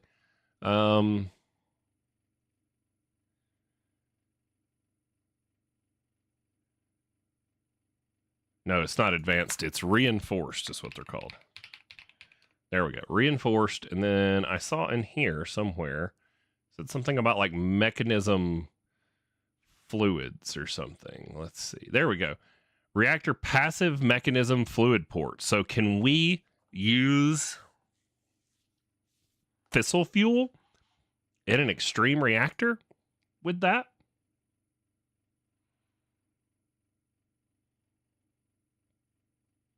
Is that what that is? Just curious. I mean, now we may as well just try it. So,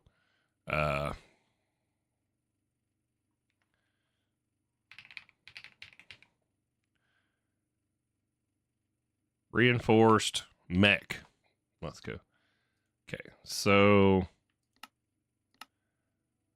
let's make one of those. And then we need reinforced casing. 34 is not going to be enough. So we want a controller, yes. Some glass, sure. We're going to need... What did I make this? A passive mechanism fluid port, which means we're going to have to push and pull on our own. It won't do it for us. solid access port.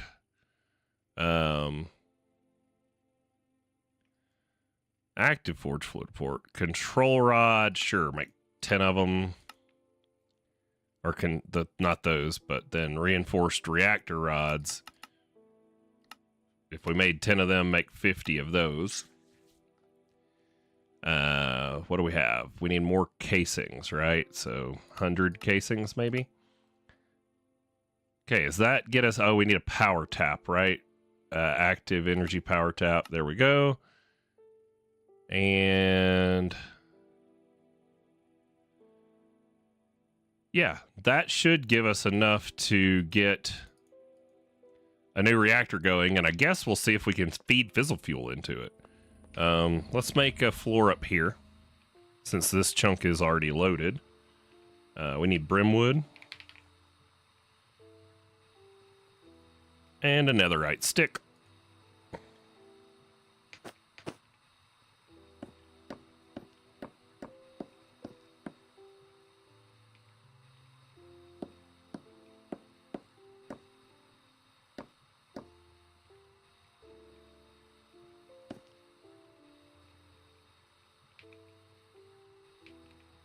Cool. There we go. So now we got us a whole new floor. And well, how big are we gonna go? Let's go like, come in a couple. 1, 2, 3, 4, 5, 6, 7. Sure, that works.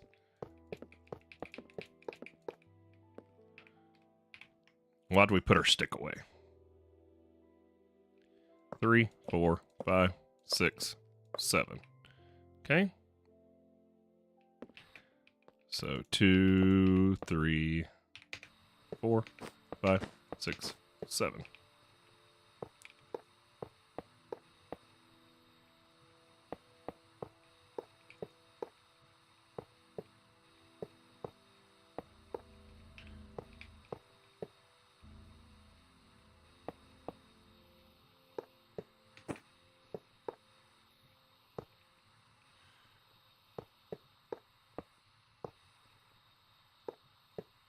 Actually, as far as like hobbies, personal hobbies, I enjoy anything where I get to like fix stuff. Like, you know, give me the opportunity to fix something myself. Yes, please. That's what I really like to do. Bikes, computers, you know, anything. Cars.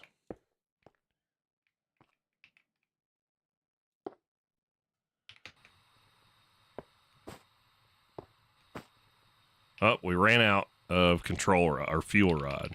Fuel, advanced.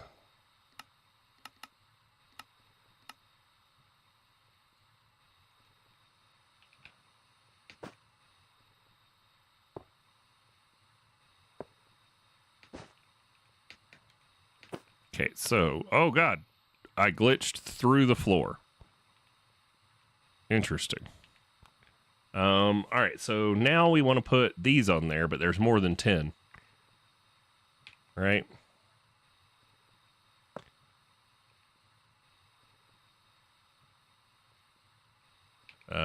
Control rod.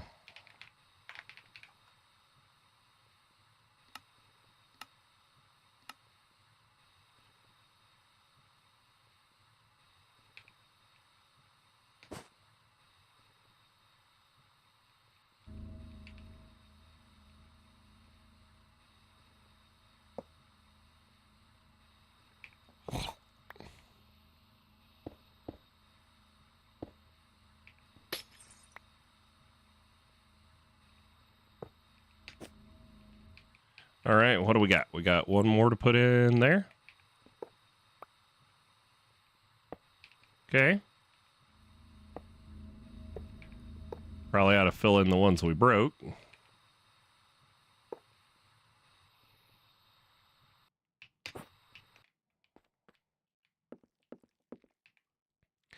Now, we do not have enough glass for all the sides. Let's make like a pretty side. Let's make this one pretty. Nope, that is not what you wanted to do, Wooly.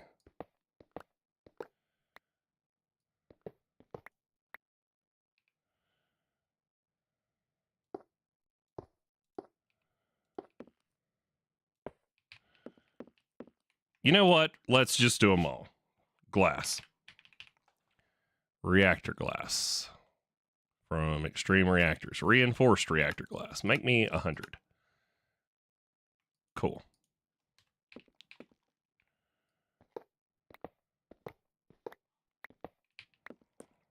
Oh, wow. It put them all the way around.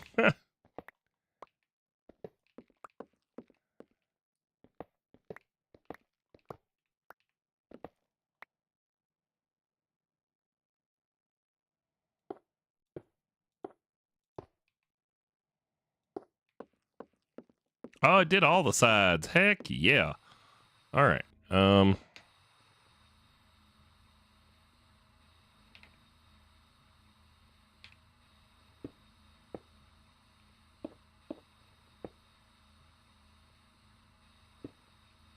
Oh, I couldn't believe I could reach that one.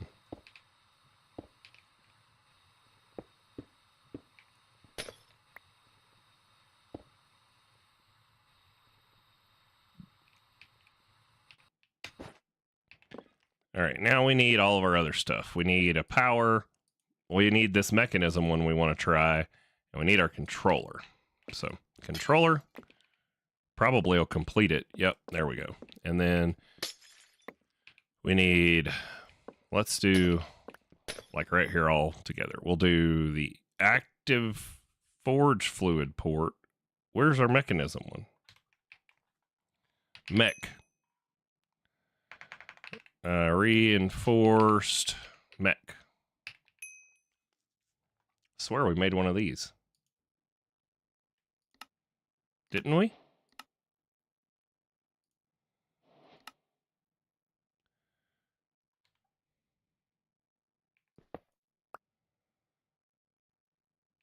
Oh, there it is, right there.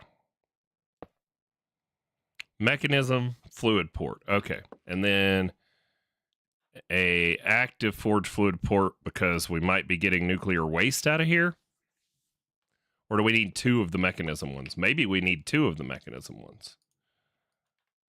One for input, one for output. Power tap.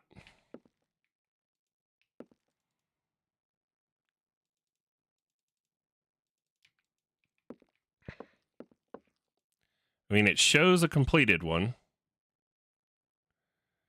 Vapor tank. Oh, superheated coolants. Okay.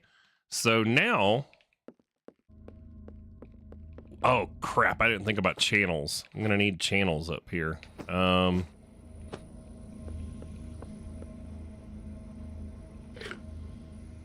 could do a wireless in here on the backside of it and do some P2P tunnels. So I could do a wireless there and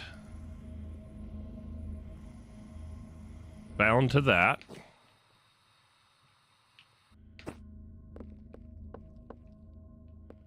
Put it here, link it, and then we're going to need a P2P tunnel.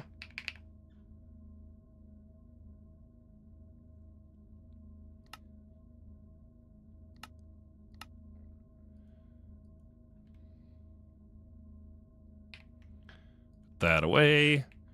Memory card. Let's head to the overworld.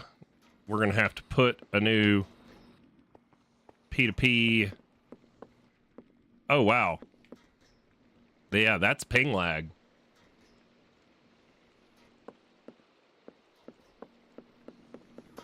Rubber banding is always ping. It is not. I mean, the server is like, hey, I'm struggling, but not really. Like 80 ticks is all it says, which is nothing.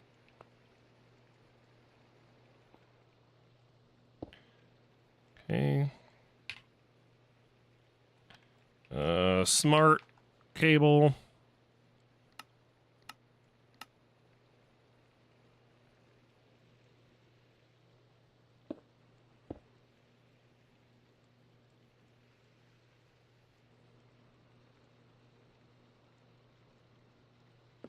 All right. Got ourselves some channels.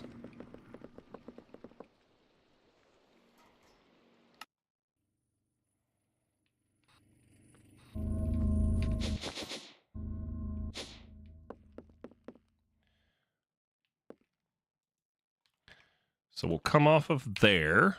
We'll put a piece of dense cable right there. Then we can put this P to P on the dense. Add our channels. Says it's online. Now we should have plenty of channels right here. So we want to feed fizzle fuel into you. And I guess we'll be taking... Oh, we'll have to take waste out. Let's do fizzle fuel in the middle then. So let's feed the fizzle fuel in there. The power tap. Let's grab a plug.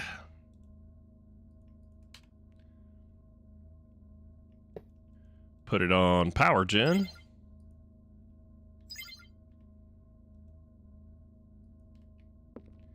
Okay, now export bus.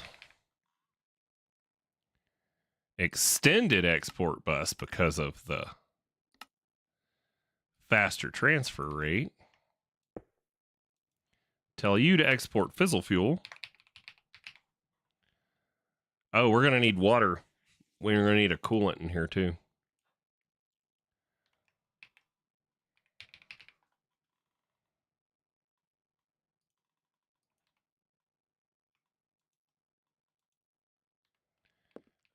We did have a fluid port on us though, so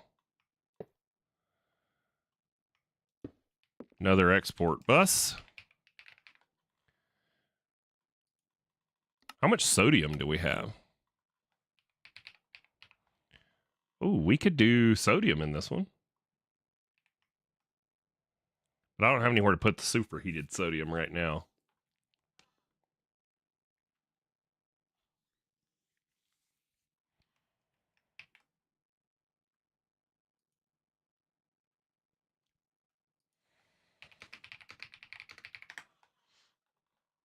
Okay.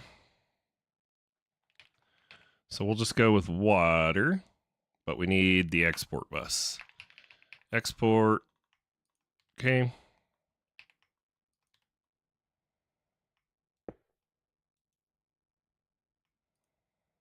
Water, water, water, water, water.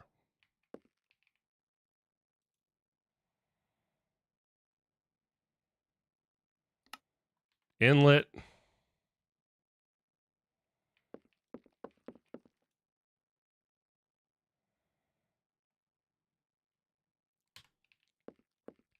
Well, this ain't working. It's not taking the fizzle fuel.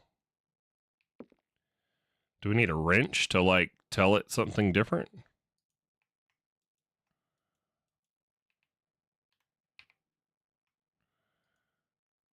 Do you want a configurator since it's a mechanism thing?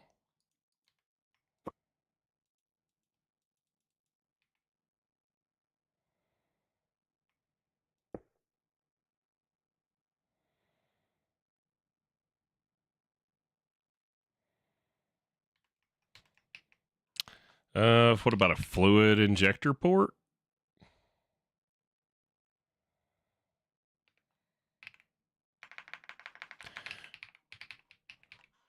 Reinforced fuel injection. Okay, let's try that.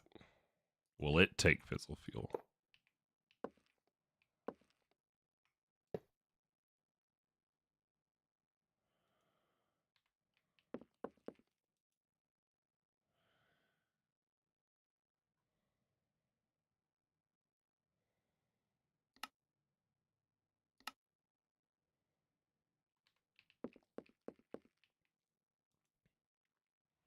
Fizzle fuel?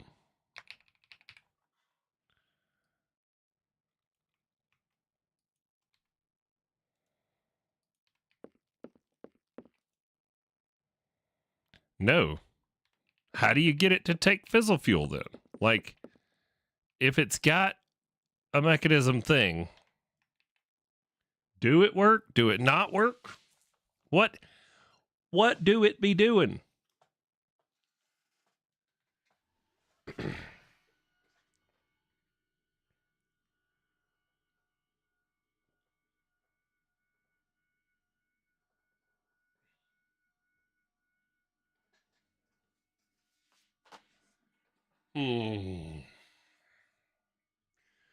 Why do I feel like I'm wasting my time? Okay. Passive mechanism fluid port. Is this the one that gets the water? I mean, let's try that.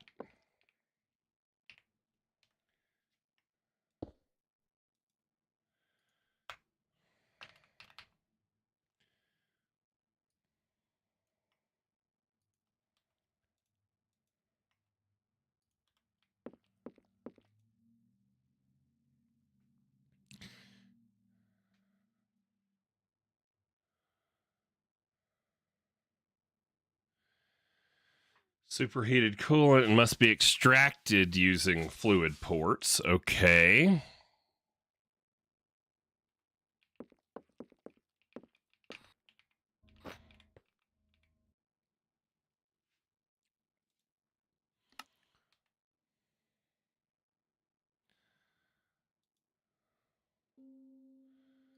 Inlet mode.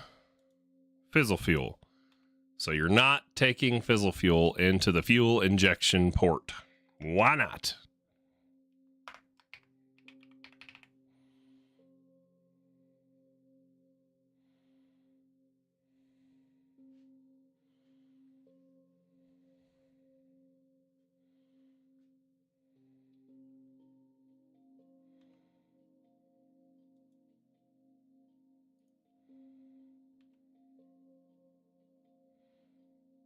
I mean, that is unless...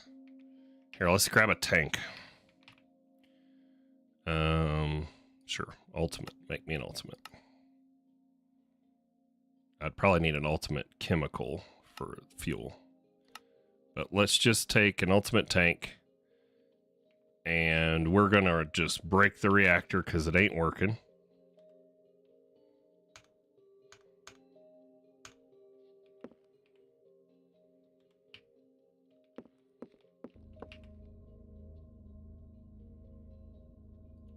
Where did that thing go?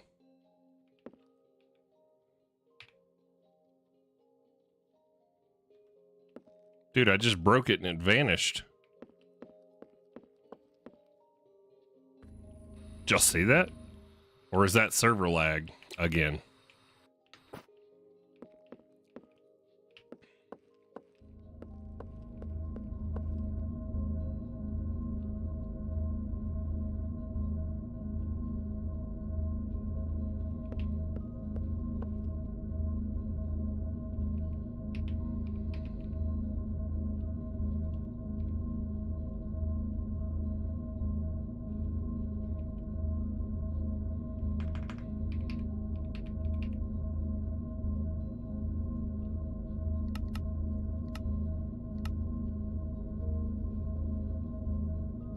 Let's make 20 of these things, because we can speed up all kinds of stuff.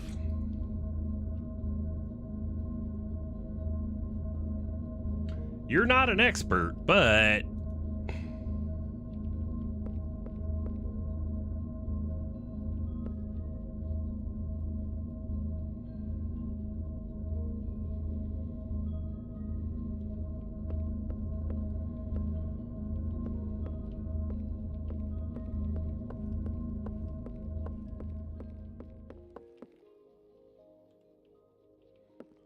Yeah, I totally broke a thing and it vanished.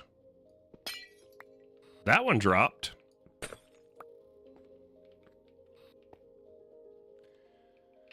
Oh, well, who knows? All right, let's grab out those tanks we made. We made an ultimate chemical and an ultimate fluid. Let's put the ultimate fluid right here because this should be exporting water. Yep. So this thing is indeed connected to our network and should have access to whatever. So it's not our AE2.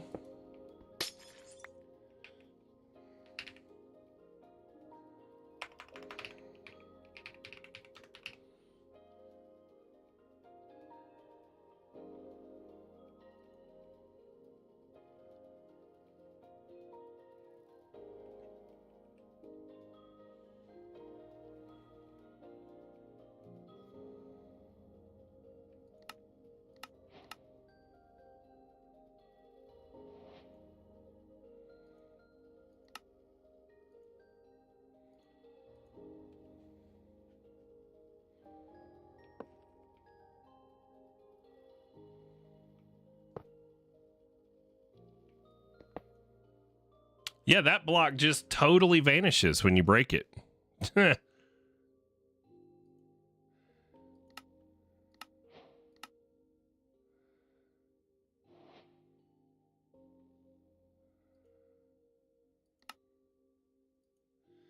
Now I just wonder what it's for. Like, what is its purpose? It's a mechanism fluid port. Okay.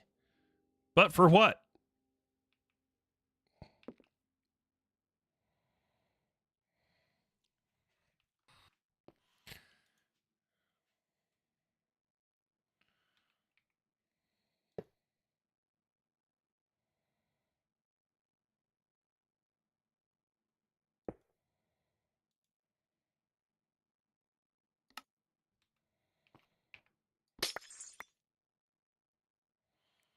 Okay, export port, export bus, fluid port, water. Will you put water into the dang thing?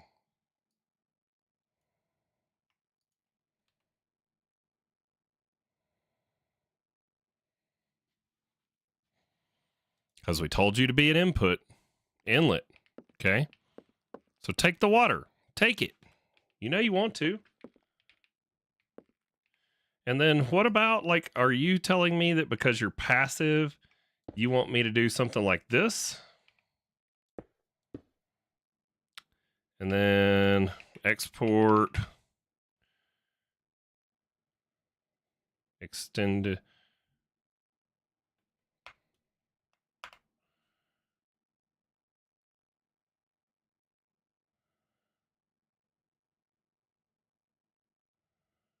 Where is the, there we go. Why are none of my recipes showing? Is my network offline? Am I out of power? Is the server lagging? What's going on?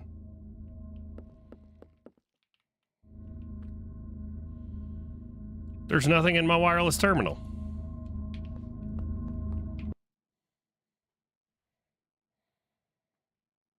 Did my whole base blow up? No, this is lit.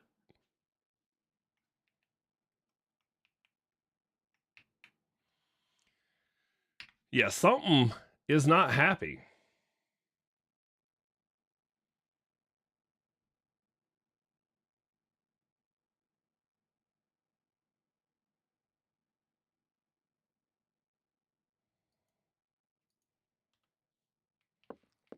Oh, offline, back online. Offline, back online. All right, so we are running out of power on whatever is providing power to this. What is providing power to this? Good question, Wooly.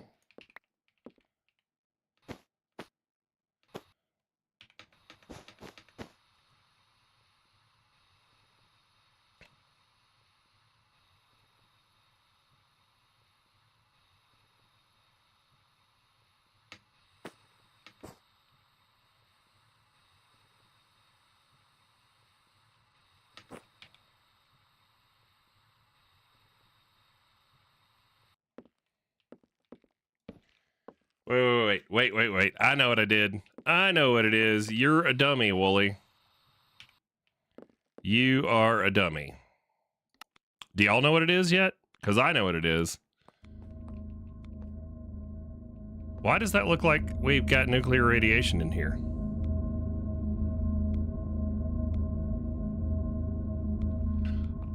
Did something blow up? Yep. Our back reactor up here blew up. Oh, God. No. No. No.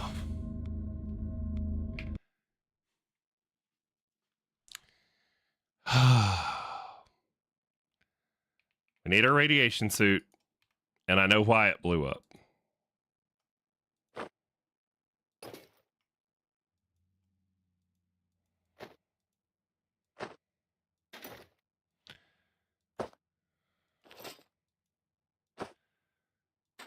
Do y'all know why it blew up? Because I do.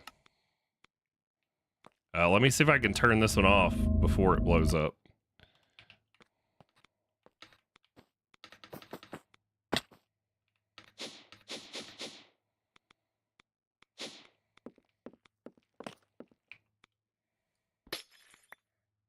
That cable that I just broke is why it blew up. This is on our main ring, And because I was connecting our main ring to our P2P on accident right there because I didn't put an anchor down and I wasn't careful, it broke our system's ability to import and export things, which caused this reactor to melt down.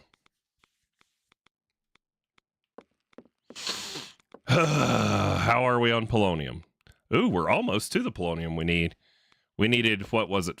Wait, no, we didn't even need 500. We need 467,000. What do we have?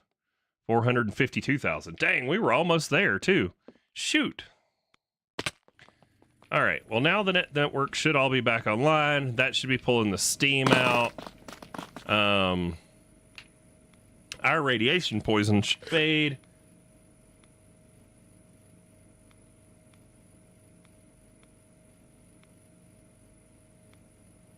You keep seeing the login screen. Yeah, that happens, I think, when I tab out.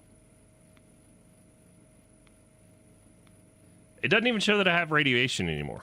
Just don't come inside my compact machine. It's got the pretty green glitter. So, you know. But I did that to myself.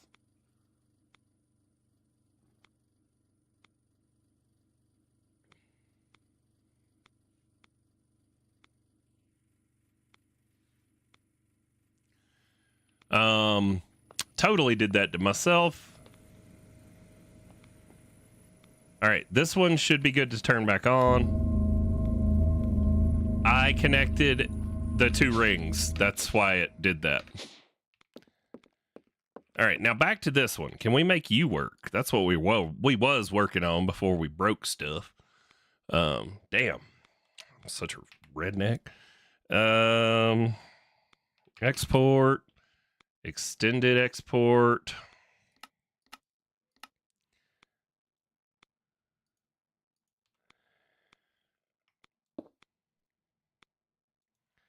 Fizzle fuel, right? Is fizzle fuel a liquid, though, or a chemical? I don't know. We're about to find out. Because if it is a... Oh, nope. Fizzle fuel can go in there. Sweet. I don't even think we have enough fizzle fuel to fill this thing. But we'll see. Maybe we do. Yeah, man. Maybe we do. Cool. So you need to have your sides cleared, and you're going to take an input there, and then you're going to output to the top. Then we need some pressurized tubing.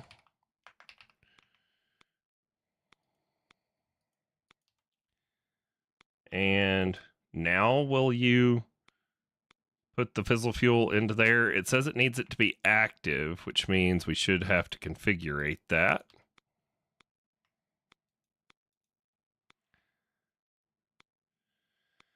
Yeah, still doesn't want...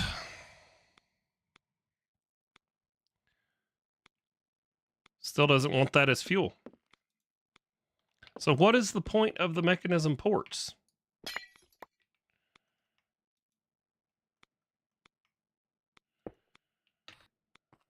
Yeah, see, it doesn't connect to that one. But it does connect to this one. It just won't take it as a fuel.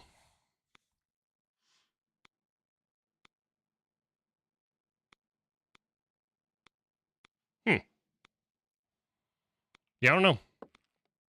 I do not know.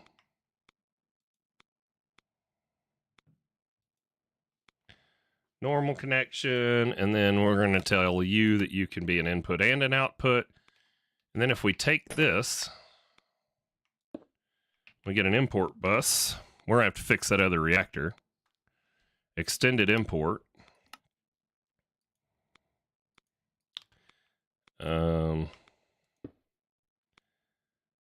And then we put our acceleration cards in. And you are going to be an output.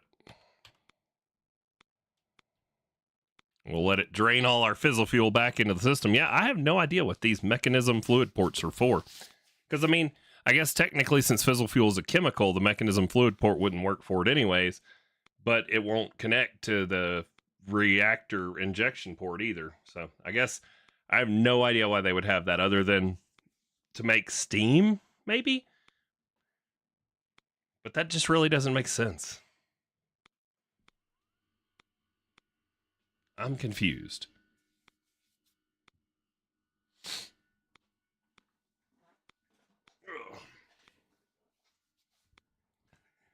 But at least I've melted a reactor down now.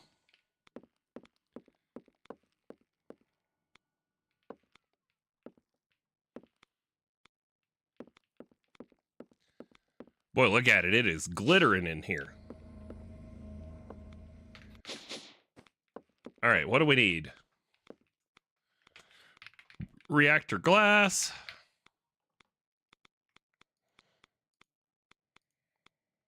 Let's put all this junk up from our experiment, our failed experiment, mind you. Failure. That's what I'm good at.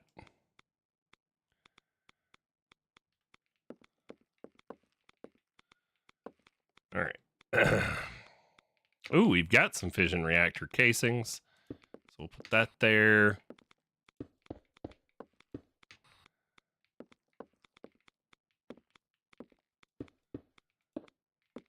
Where were you over, to keep it from exploding, you safety thing that didn't safety?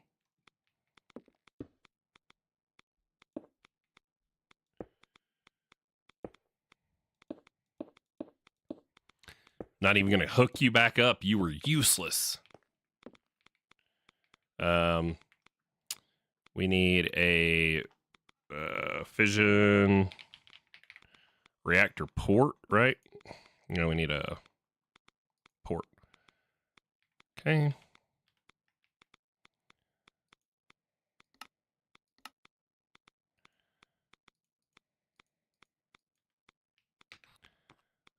Glass in the bottom too.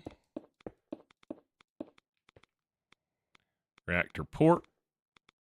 And another reactor port. And this one's going to be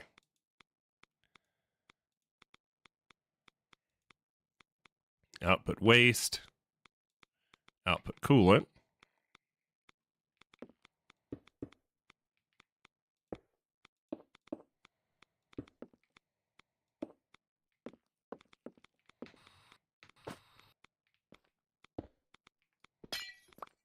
I was like, where are we missing something? Right there. What are we missing?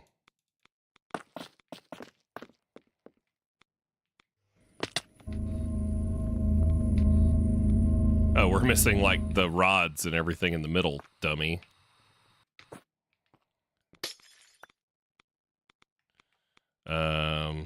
We need, what are these? Reactor fission fuel assembly, and we need some control rods too.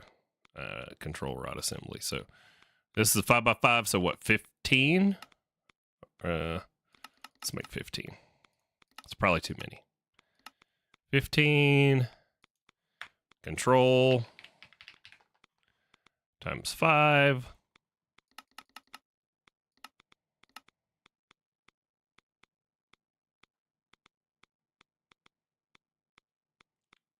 Hey man, I went huge in on over engineering the back-end waste management. I wasn't even concerned with the burn rate, even though mine can go well past 1,000 now. The takeaway from this is have the SPS on an independent. The SPS didn't have anything to do with this, man. The SPS did not have anything to do with this. This was my own dumb mistake. I connected a AE2 cable to the backplane, which was intermittently connecting the main network with the sub network, which carries all the channels, and that was what was breaking it. So this is totally on me. This is just a don't be dumb like Wooly and mess up your AE2 that's running everything.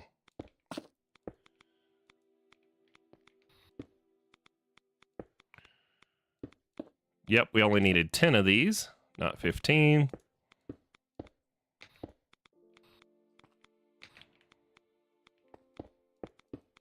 Red particle effects, yay! And it should like automatically fill up with all the things because none of the buses broke.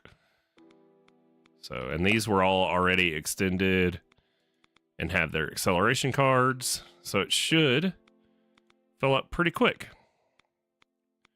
Just waiting on the coolant tank to fill up.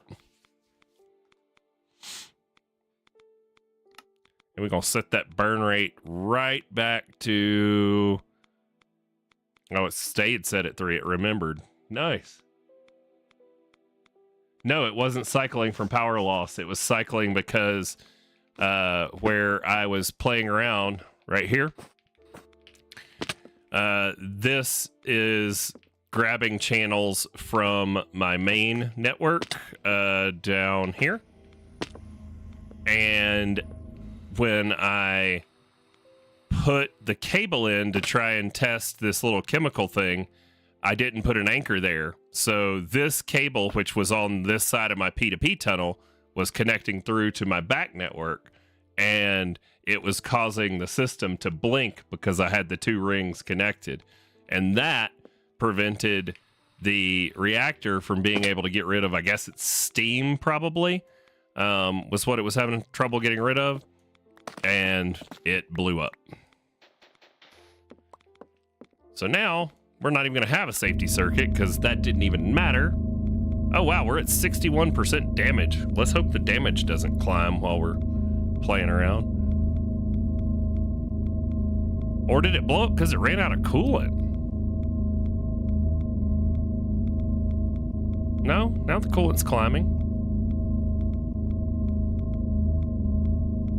We're going to have to keep an eye on this one because the only thing different with this reactor and the one downstairs that didn't blow up was the downstairs one has a sink and ultimate mechanical pipes feeding it. Well, no, the water's keeping it. So it had to be, well, it could have been either one. It could have been that it ran out of coolant and overheated when the network went offline. That's probably what happened.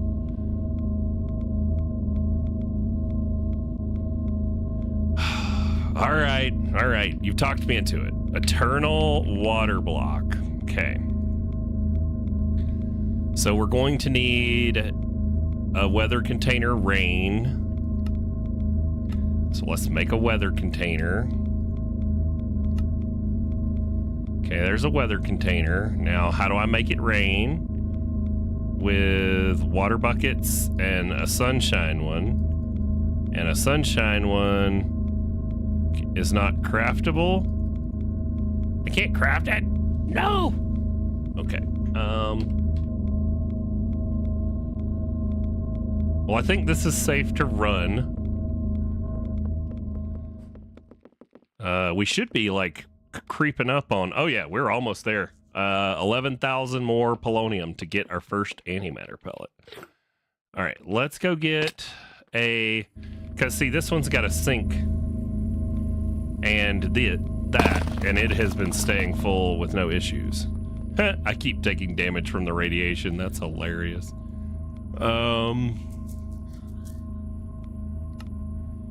If you're coughing, that's just the 13-year-old. They quite literally have pneumonia, and we don't even know how it happened. So, allergies caused an infection or something. So they're on like these horse pill antibiotics. It's great. They felt like they were gonna die for like a week. Let's see. Environmental accumulator. Nope, that's not the one. These aren't the droids we're looking for. Overworld environmental accumulator. Okay, cool. I knew I found one. Okay, and then, we just take my, weather container, this thing, and we queue it in.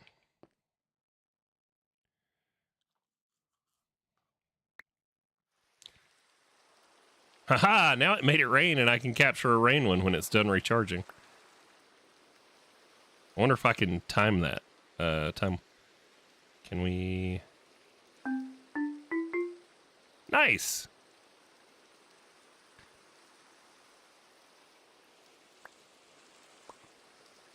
Sweet. So we got our rain and we got our other one. Nice. Back to the base. And then now I should be able to make this eternal water block from a dark block. Okay.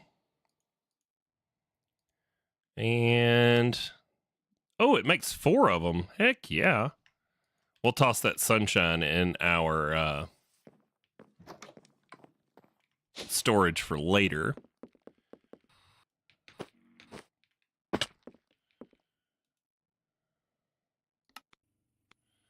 All right, let's hope it didn't blow up again.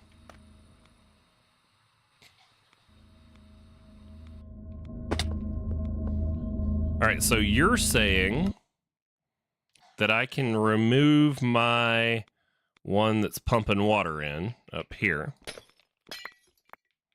And this just goes directly on it, like that, and it will pump water in there.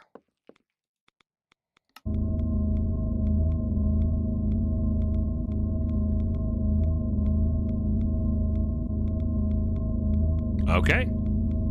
So far, it's keeping up.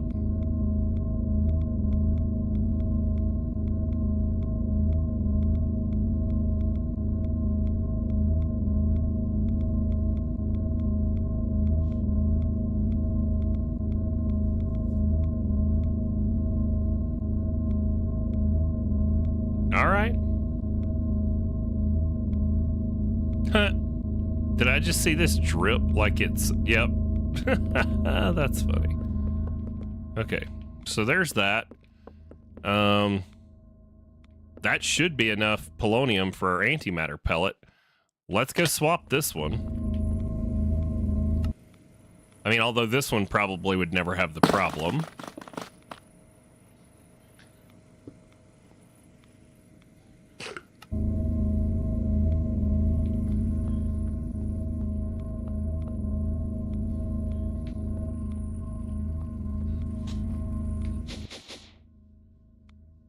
This was a total failure.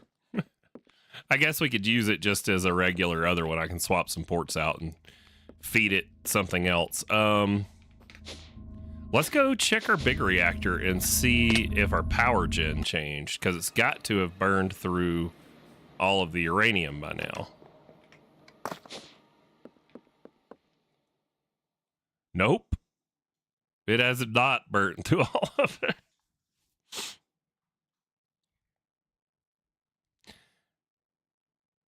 I think you can dump it, maybe?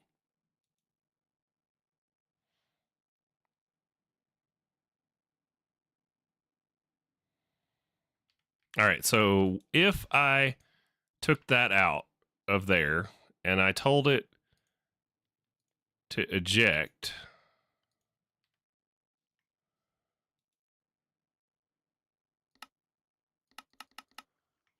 Okay.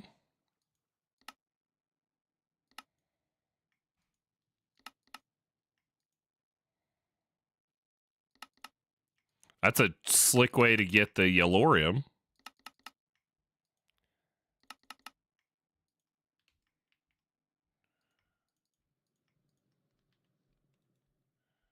Come on, keep ejecting the fuel.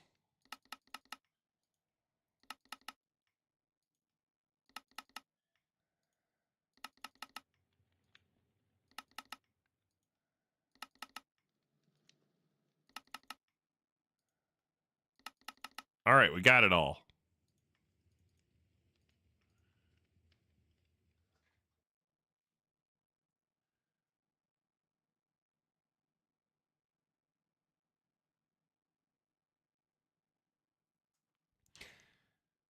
Yep.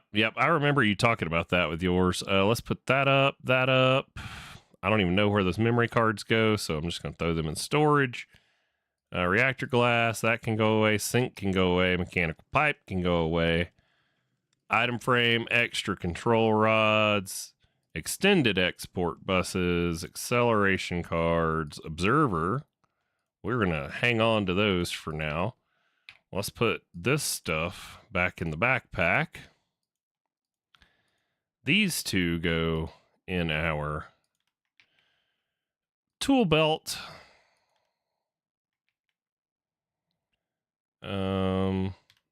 Then if we come to the port, and we tell you now you can export those. And then we shift click. And then now, are you full of plutonium? No, you're not. Do I have to turn the reactor off to get it to take the plutonium?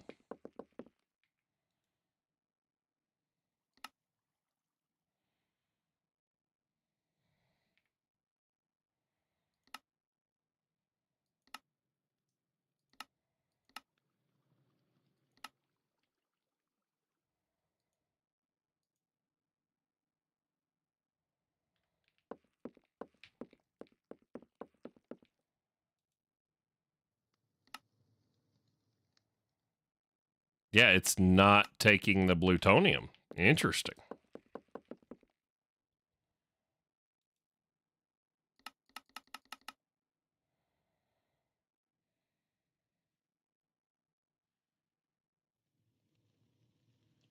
It takes ingots, visually glitches, and takes a minute to fill. Okay.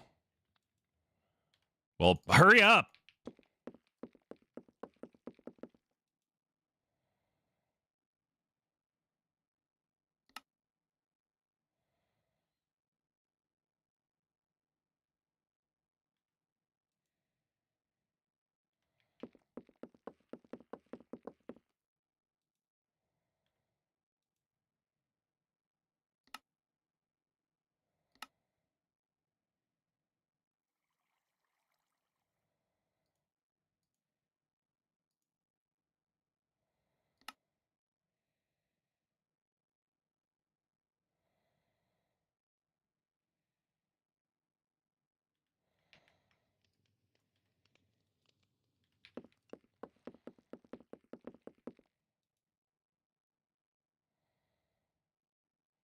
Yeah, there goes the power buffer. Maybe it needs to be like completely empty.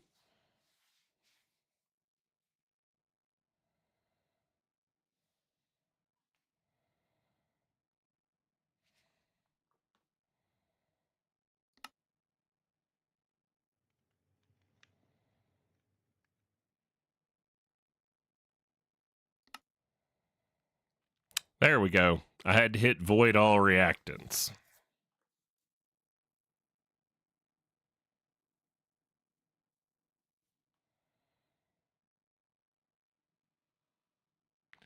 Waste ejection mode automatic. Are you gonna do the thing, man?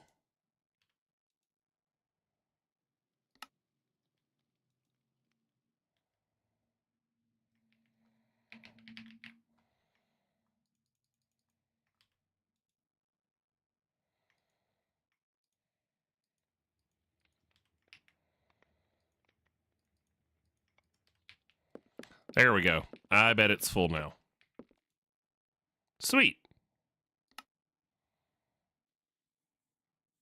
Oh, yeah. Makes more power. Let's see how much more.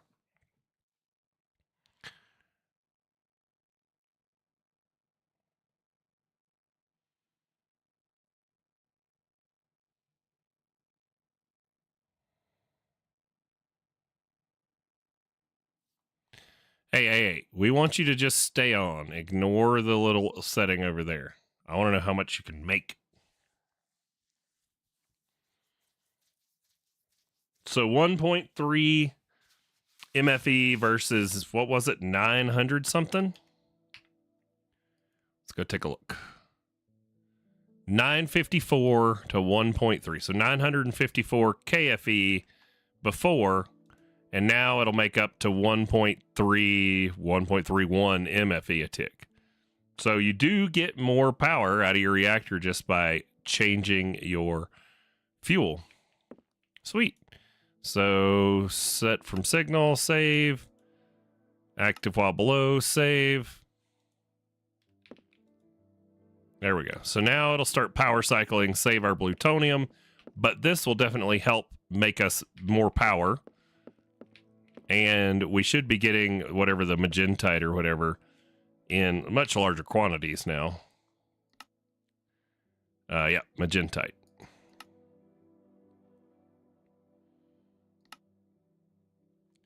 What are uses on lutecrite? It is not a reactant. What about radiculite?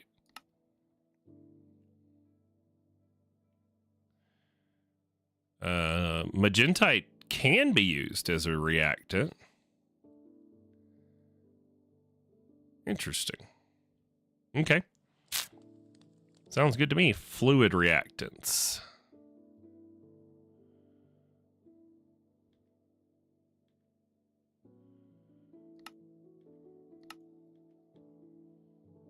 Got it. All right, so we can make more power by swapping our fuel, which we've done. Nice. I wonder, are there more? So at extreme, which ones of them can be put in that form? Magentite ingots can go in, I bet. What about lutecrite?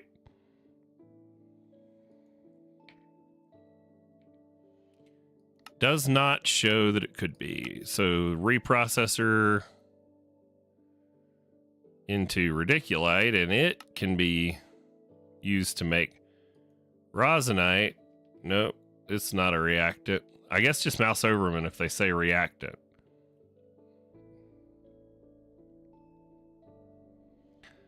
Plutonium can be used as a fuel.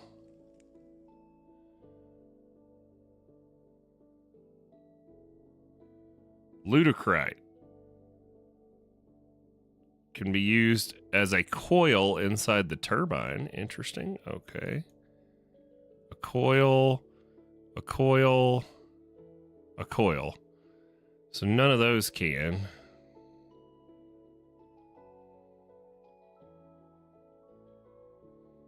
Cyanide. Ooh, rosinite. All right, so these can all be used as a reactant in their liquid forms. But about the only one we got enough of to even consider using that way is that. Can Viridium be used as a reactant? It can. So we could do a reactor fuel injection port, and we have a bunch of that Viridarium.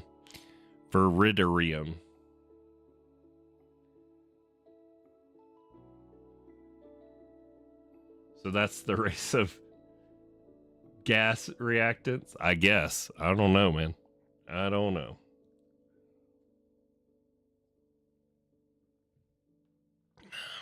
Well, I mean, you know, I think today's stream has already been a success because you guys got to see me blow my base up, or at least a reactor. So, seems like a win in my book. Boy, them sulfur bees still are not keeping up. It's like I need another hive of them or something because I don't even have fissile fuel production turned on right now. I mean, we do still have a lot of fissile fuel because even though that says 28,000 buckets, it's actually way more than that because we just pulled out like 8 million millibuckets or whatever into a tank, and it didn't even hardly make a dent. So we are going to have to turn on some fissile fuel production again, which does mean we are going to need more sulfur because we have that process turned off right now because we were, you know, running out of, well, everything, uranium, sulfur, all of that. Let's make some more sulfur bees. They weren't hard to make. And I think a second hive of them will help us get there. Wait. You're getting distracted, Willie. Go in and make your antimatter pellet before you end up blowing up your whole base. High quality entertainment when you see a nuclear meltdown. Nice. Oh, look at that. It's already cleaned up. So much for Chernobyl. All right, this should be enough to make our first antimatter. Look at it go. Takes all these hours to produce it. Just a couple seconds to burn it.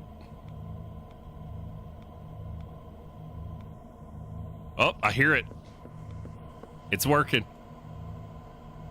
Go gadget antimatter pellet. Yes.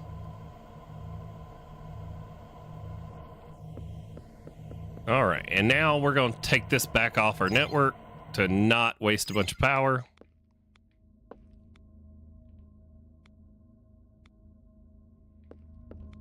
Oh, nope, never mind. The particle effect is back.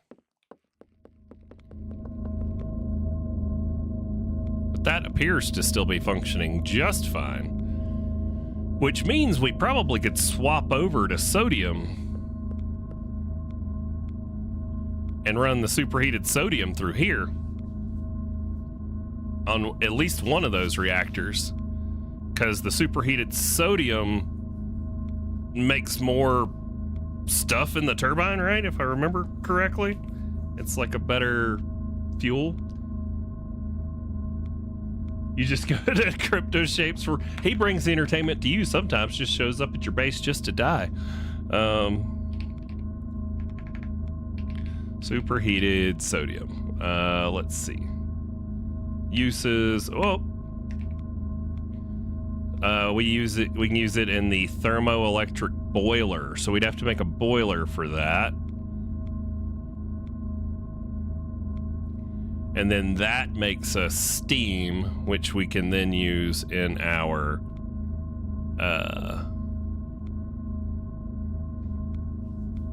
no? That steam is different. So yeah, superheated sodium is for the thermoelectric boiler, which we then use in our fission. Yeah, no, that's just back to the beginning. Okay. Oh, I get it. So we would use the superheated sodium in the thermoelectric boiler to produce steam, I guess at a higher rate than what we're getting water vapor out of the reactors, would be how that would work, and then that would make more power that way. I don't know. Doesn't seem worth it to me. Or at least not for where we are in the pack. All right, let's go make another wasted radioactive bee. Although, if I had radioactive bees, I could just set them loose in here and see if they die.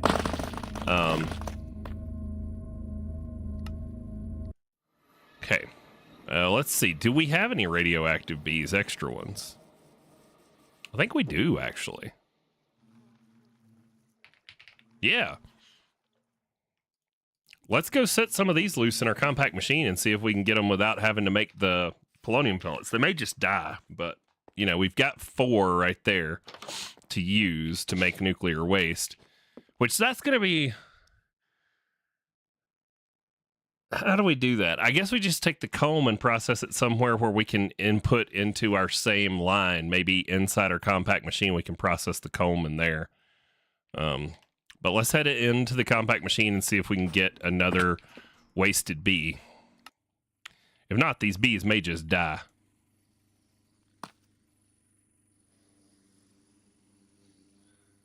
We'll save one of them.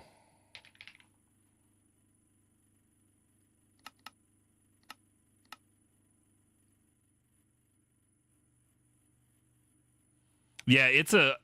even when you feed them the polonium pellets, it's like a super low chance. But, man,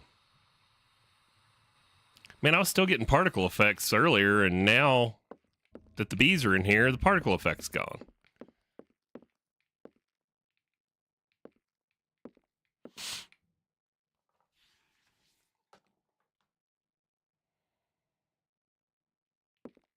Of course. Oh, well. All right. Come here, bee. Y'all are obviously not gonna die. Oh, he wants to come hang with the wither. Okay.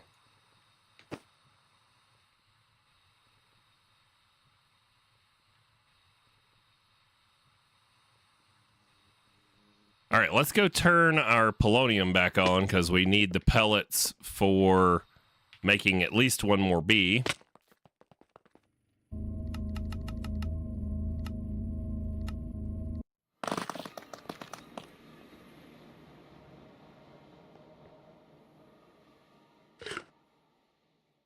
Look at all that effect. Like, it looks like there's something wrong up here, but there ain't. All right.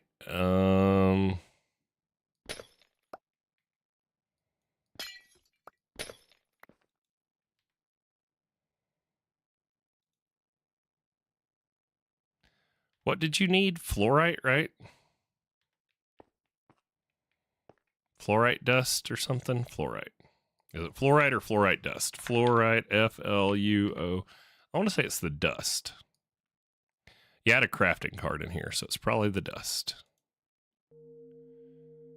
There we go.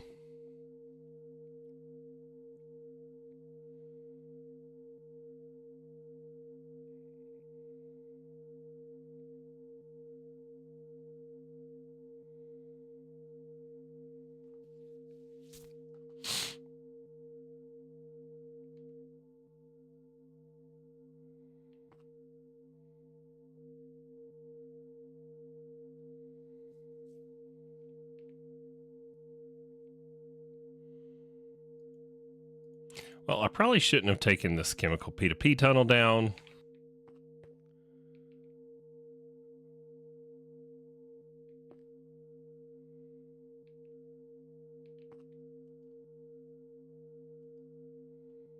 Because I need it linked up for it to make our polonium for our antimatter, even once we get more nuclear waste coming in. Dang it. All right, well, maybe it's one of those memory cards. Let's go back to our base. And let's go look at the channels and check the memory cards we have in storage.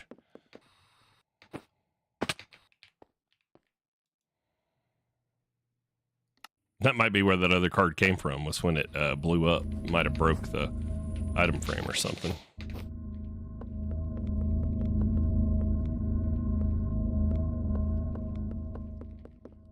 Uh, 9141 memory card. 9141. Okay. Let's go see if we can just link it. If not, we're gonna have to start over.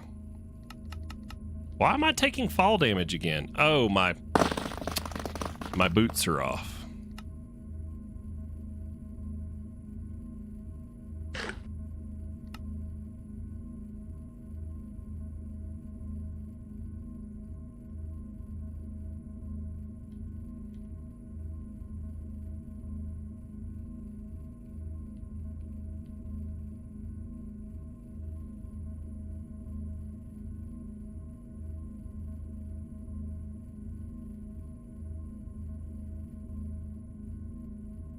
You want an infinite supply of DT fuel.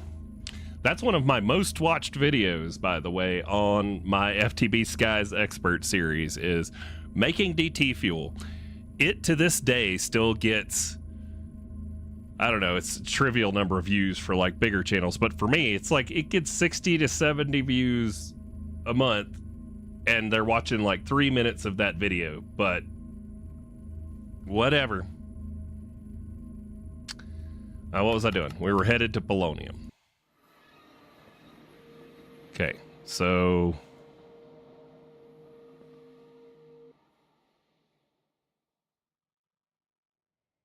why does it still say unlinked?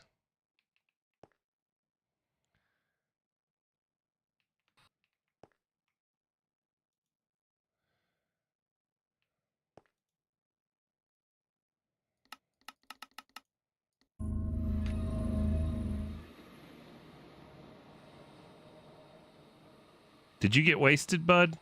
Oh, okay.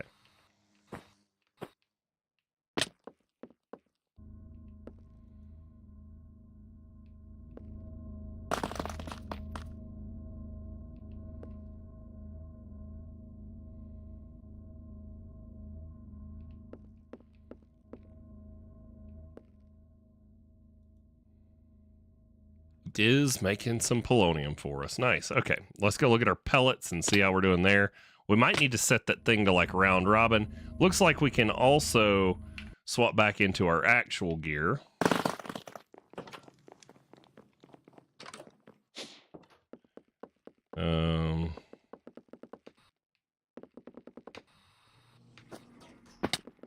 Used to, if you shift right clicked one of these, it would swap your whole gear set.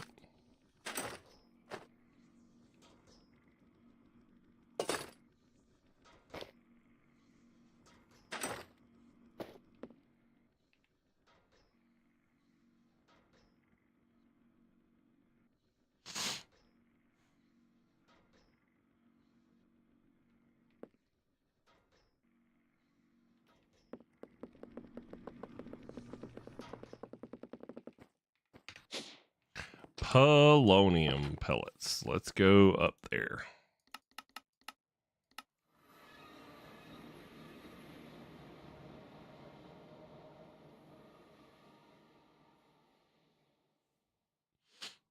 Nice. Yeah, I mean, to each their own. Just seems like a heck of a lot of work, if you ask me.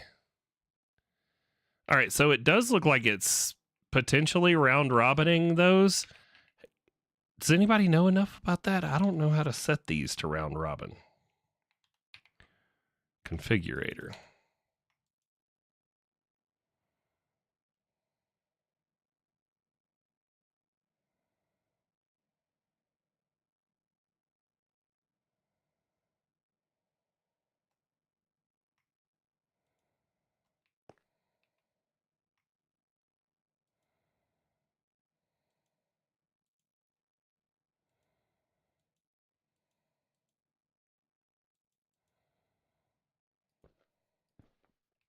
So I can turn them redstone sensitive, but can you make mechanism pipes round robin?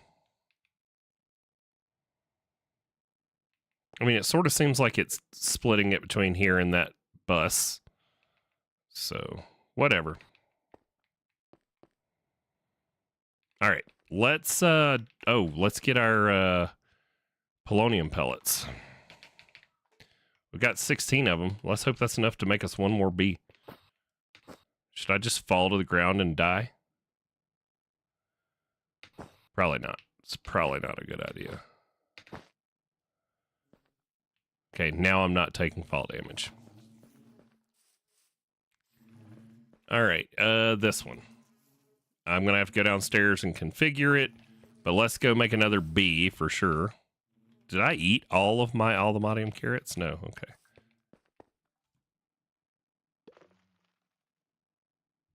Micro Center says, we saved your cart.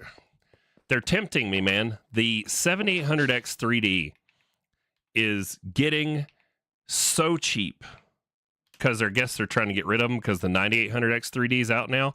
I think I can get a motherboard, CPU, RAM bundle for $499.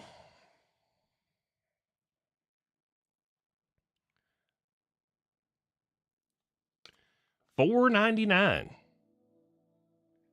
It is. Oof. Pipes, universal or gas, round robin, or have inputs and outputs, not push and pull. Did I die? Did me? Did I die? No, I haven't died. Not this stream. But I did blow up a reactor. Let's see. PC parts, AMD bundles. I'm looking on my phone so you guys don't get a weird screen. Also, if you know anybody that's looking for like just budget gaming rig and they live near a Micro Center, the 7600 bundle, which comes 16 gigs of RAM, a B650 board, and Ryzen 5 7600, $279. I jumped over the edge and it went to YouTube ads. Oh, I'm sorry. I hate that it does that in the middle of a live stream. I should just turn the monetization off on the streams. I don't know that I'm making anything from it, but yeah, $279 for a 7600 bundle, but the 7800X 3D, $499, comes 32 gigs of RAM, an Asus Tough Gaming Mobo. You can upgrade it to a ROG Strix Gaming Wi-Fi Mobo for $30 more. It says motherboard upgrade only $50, but the price difference is only $30 because it's $499 to $529. But either way, they're making it pretty tempting. They did have the 9800X 3D on a bundle for $650 that I was thinking about, but either way, I said I wasn't going to upgrade because my 5800X is still just glorious. But, you know, if I could go to a 7800X 3D and then still have my 5800X platform to sell off, I could make that upgrade way cheaper than $499, you know? Because, I mean, a 5800X with 32 gigs of RAM and B550, you know, my MSI B550 Mobo, that's still a $200, $250 used bundle right there that I could sell off. So I don't know, man. What do y'all think? Should I upgrade? Should I not upgrade? I don't know if my water block will work on an AM5. That's probably actually the determining factor. If my CPU water block will work on an AM5 chipset, then I'll probably do it. Let's see. Radioactive B. Polonium pellet. Come here. Turn into a wasted. Do it. Don't make me use all this polonium. Just convert. You suck, B. Yay! All right. There we go. So now we have a full 5 wasted radioactive B. All right. Get the rest out of the barrel. Put some more of them import-export upgrades. Man, I'm going to go around and just slap every import and export bus with one of them. We need to go downstairs and fix this one. Which one is it? It is next to Dior. Well, let's just put the antimatter pellet in it, and then we can see that from the bottom when we look up. Okay, so this one needs an import-export bus. Import-export bus. And then we'll grab this memory card and just reuse it. And we will steal the settings from that one. Let's make sure we've got acceleration and crafting in our inventory. Because then when we put this on the bottom there and we right click it, it'll put all of our cards in and copy over all of our settings. Nice. So this thing just needs some Omega upgrades. We're just going to put a full stack of them in there. And then wasted radioactive bees.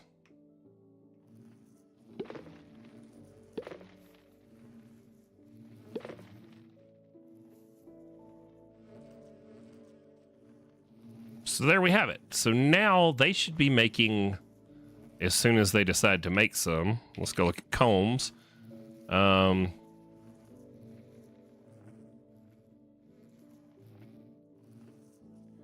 aren't my radioactive comb blocks processing? What do they go through? Oh, they are. Okay, cool.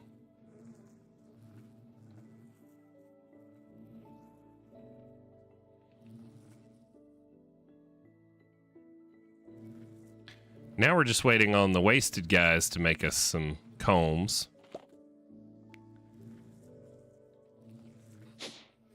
Because that's what they said they needed, right?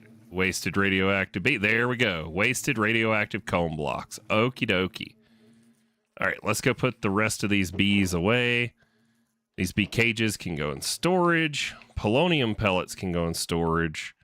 Now that we have our antimatter we need for that, let's go ahead and go turn back on our plutonium production too. I mean, I guess we can, because I had it set where it would shut off when I had 72 of them. Which, I mean, I guess we don't need to right now. All right, so now we need to spin down our stuff into nuclear waste. Let's do that inside the compact machine.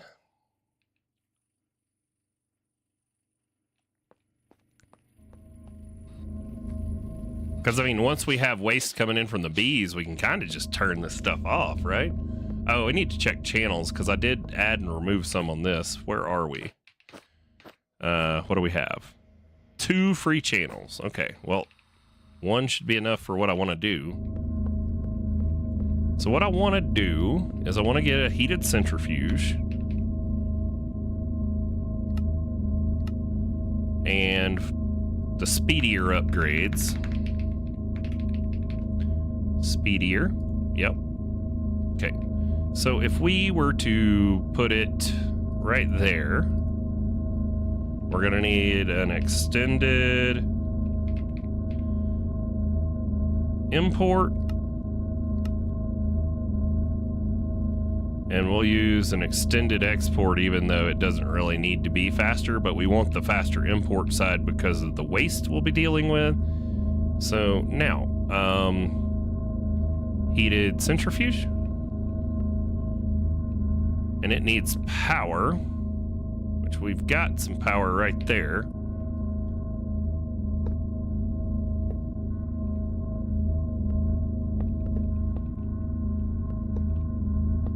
There we go. And then if we do an export bus there and an import bus there, and that'll use all the channels we have. That's fine. So the extended export is gonna get wasted. And it's not a centrifuge, Wooly. Doesn't use a centrifuge, you dummy. You're so stupid. Why don't you look at it? Just kidding. I don't actually talk to myself that way. Okay, maybe I do, but, you know, I don't internalize it. We need a chemical oxidizer.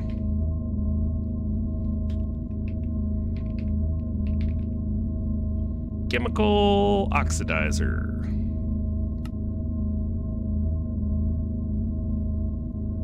Can you not sub a membership with your monetization on?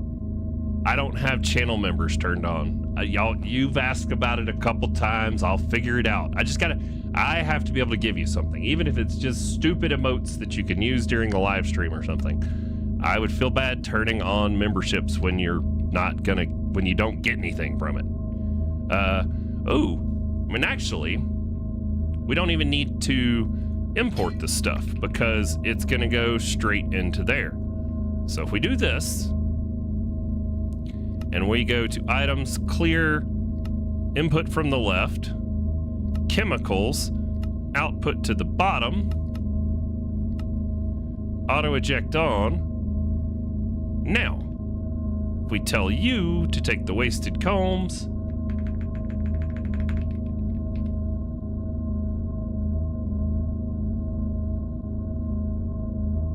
with some acceleration cards, and that's going to make nuclear waste. Nice. Okay, now what we want to do is we want energy, we want chemical, we want energy, and we want speed. Speed? I am speed.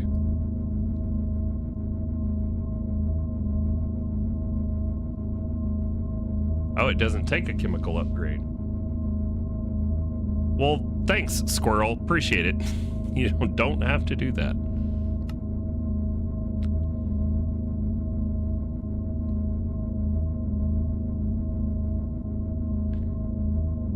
$200 millibuckets per comb, essentially, it looks like.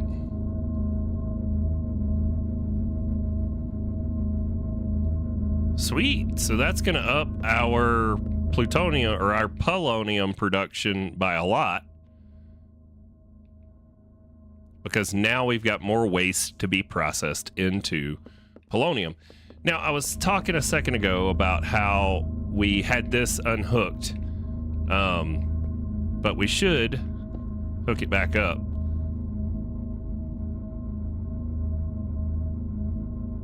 Issues, redstone signal absent. We want this on inverted, and it should be set to when there's 72 plutonium pellets that it needs to emit a level, a redstone level.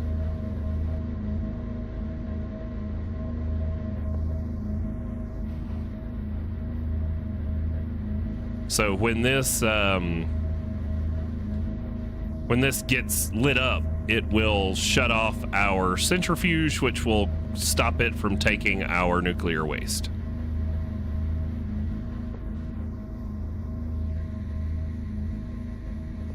Same goes here. When it has 72 plutonium pellets, it'll stop and keep from making any more of that. Right now we only have 13.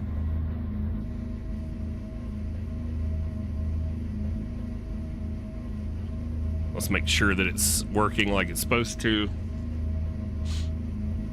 Yep, inverted. There we go.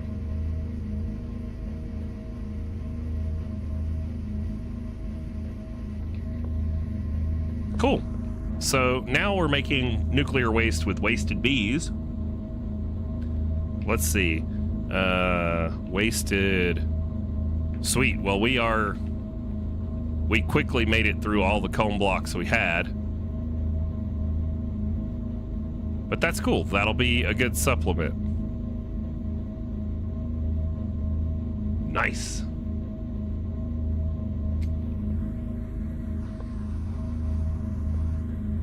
And we still have one channel up here. Why is the backpack not auto feeding? Oh, I turned it off somehow? Okay.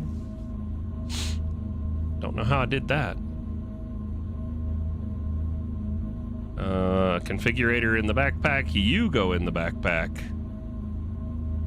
You also go in the backpack. All of this goes in storage. Clipboard there. So there we go. That's why you process your wasted radioactive... Dude, we get so many from a batch, like over a stack of comb blocks. Nice.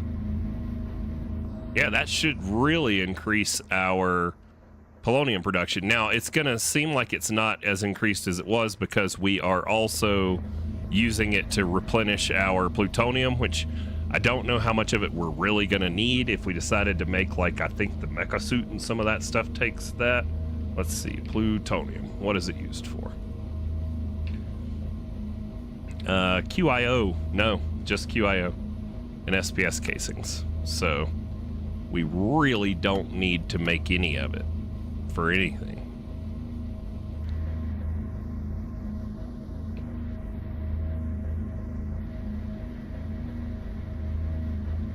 But who cares? We'll let it go.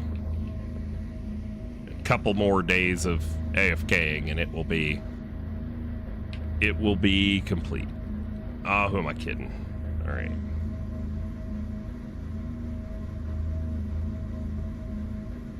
Wrench mode. There we go.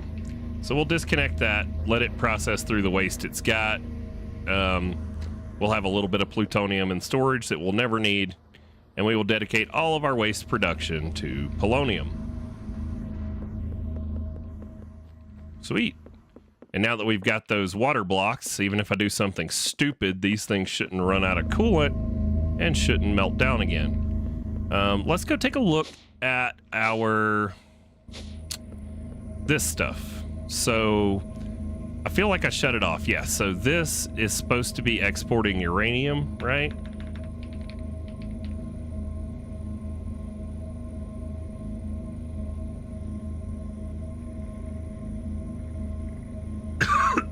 And that makes the yellow cake.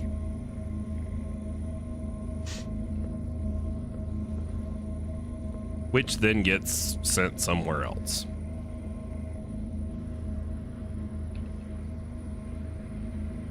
Where does it get sent to?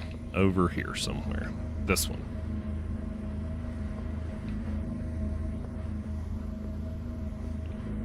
Nope. This one. Yep, there we go. Sulfur. No, that's sulfur. And that's making sulfur, whatever, dioxide. Water vapor. Sulfur trioxide. Where does the yellow cake uranium go? There we go. It goes in here and makes uranium oxide. That's where it goes.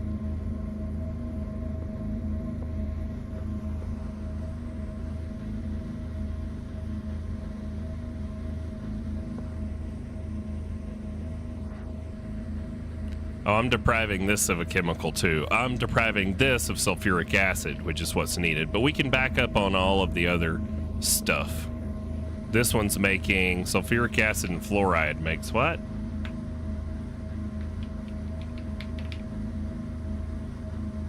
Sulfuric acid.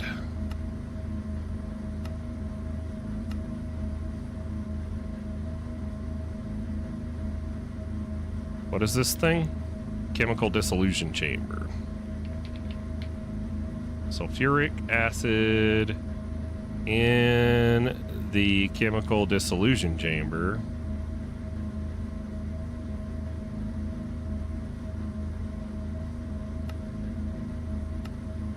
Well, now I'm confused.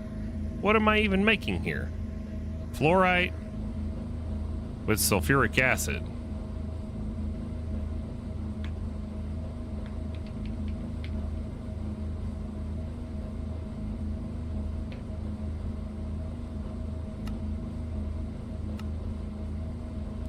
Hydrofluoric acid. Okay. Why that wasn't showing up. Thoughts on Mechanism in general? I feel like people either really like it, really love it, or really hate it.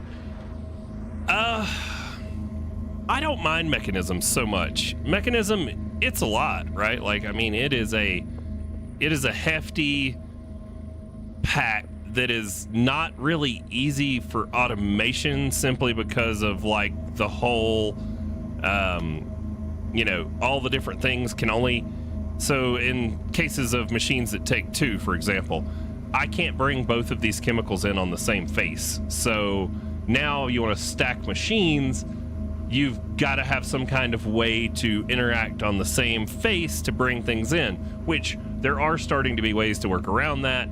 Even some of the extended applied stuff will allow you to have a single interface here, but actually input on a different face of the machine, which is cool. But it's other mods having to work around the shortfalls of Mechanism, which, you know, it's like, it's just kind of an oversight, or maybe they feel it's not a problem at all. That's about my only real complaint with Mechanism is, yeah, sure, it's complex. I'm not a fan of Mechanism reactors, like having to do all of this SPS and all that it's in depth, man. I mean, but we get there. Yeah, I mean, as a general rule, I like Mechanism. It's not too bad. It's just, it's one of those that, like, you've played with it so much. I like to see if there are other ways to do it, and there are, as Squirrel was talking about. Sure, some of this stuff can be done with modern industrialization, but I may as well play Greg Tech if I'm gonna go down the modern industrialization rabbit hole.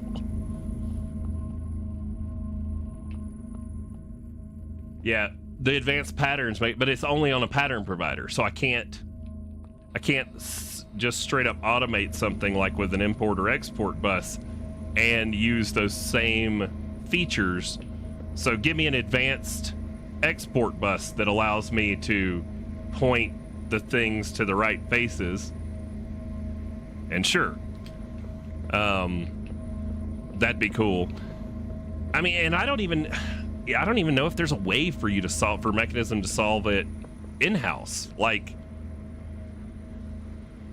I don't know. It's fun. I mean, like I said, I don't necessarily mind it. I've done it so much. I mean, one of the first mod packs I played with, like by itself in a vanilla plus world, I threw Mechanism and some kind of backpack mod, but it wasn't sophisticated backpacks, but it was like when I was first getting into modded Minecraft, I just threw Mechanism and something else in a Java world on its own. And it was a lot of fun. Like, I played a ton of Mechanism, like all the way through it there, just in a single player world. But anyways, also, hello, welcome in. I don't know that I've seen you here before, but welcome to the party. This is what I do every Saturday morning.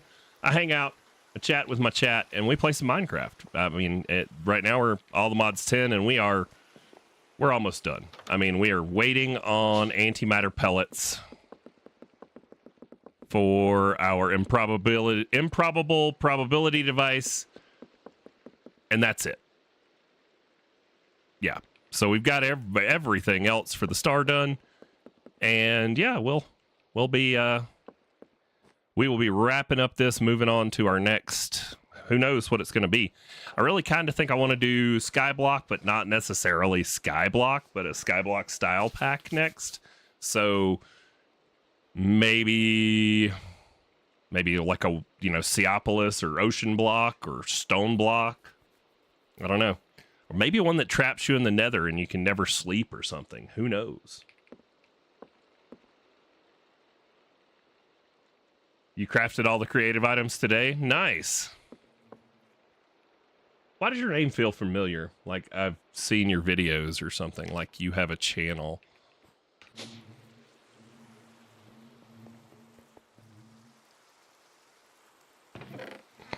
I'm not going to go looking because it does weird things when I tab out, but your name looks very familiar for some reason.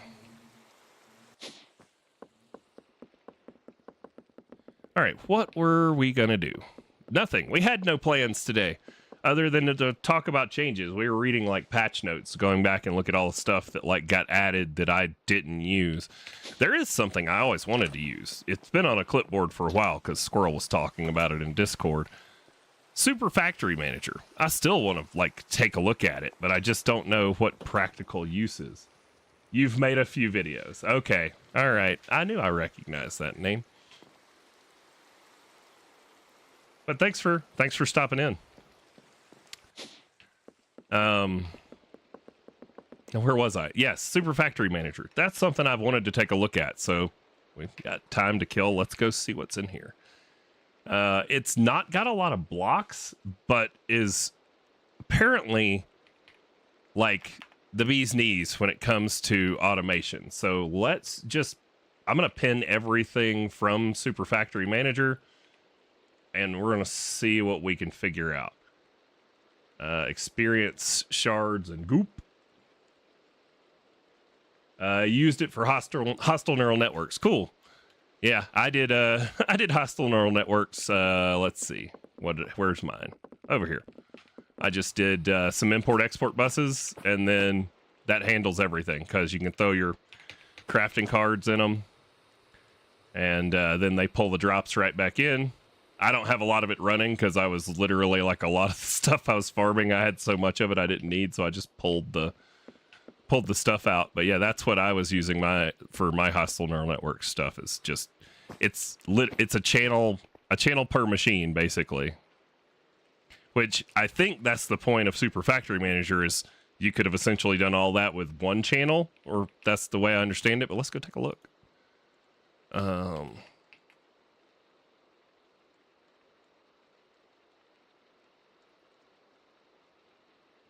Sorry, I didn't mean to call you out like that. I knew I recognized your name. All right, it wants me to make chests and inventory cables. All right, so let's make a pattern for these inventory cables, because it looks like we're going to need a bunch of those. Said I know zero about Super Factory Manager, so we are about to just... Yeah, it's probably going to be ugly. Printing press with an air gap below a downward facing piston. Extend piston to use. Water tank requires 2 adjacent sources. Label gun. Okay, I think that's important, so let's make one of those. I don't think I need a pattern for it, though.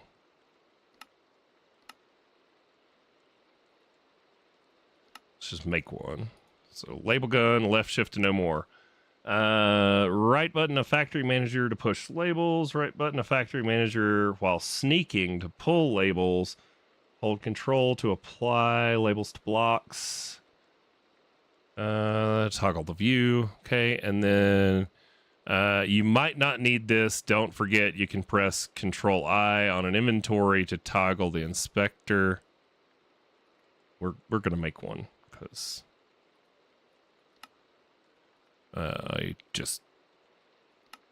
yep. So we've got our label gun and a network tool. Don't even know what a printing form is. Let's toss in our pattern for our inventory cables.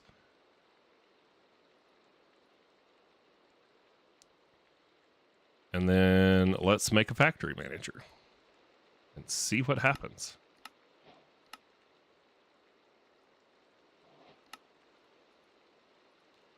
All right, what do you do? Boop. Missing disk. Uh-oh. I gotta make a disk? What kind of disk? Factory Manager program disk. I guess that's the kind of disk. Okay.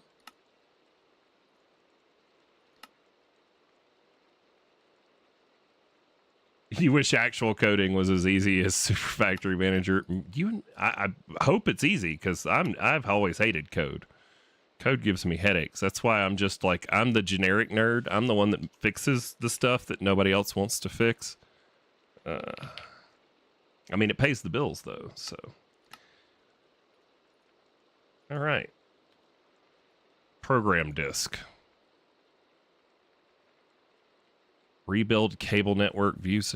What am I even doing in here? State, no program. Missing disk, no program. Reset, wipes all data. Wait. So, do I have to like code outside of Minecraft for this? And then bring the code in? Huh? They've got a Discord. Okay.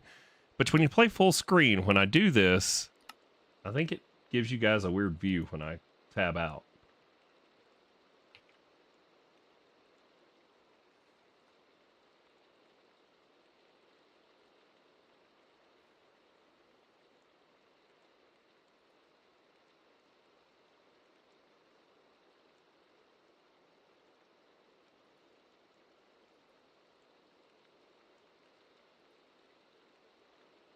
All right, so they've got a Discord.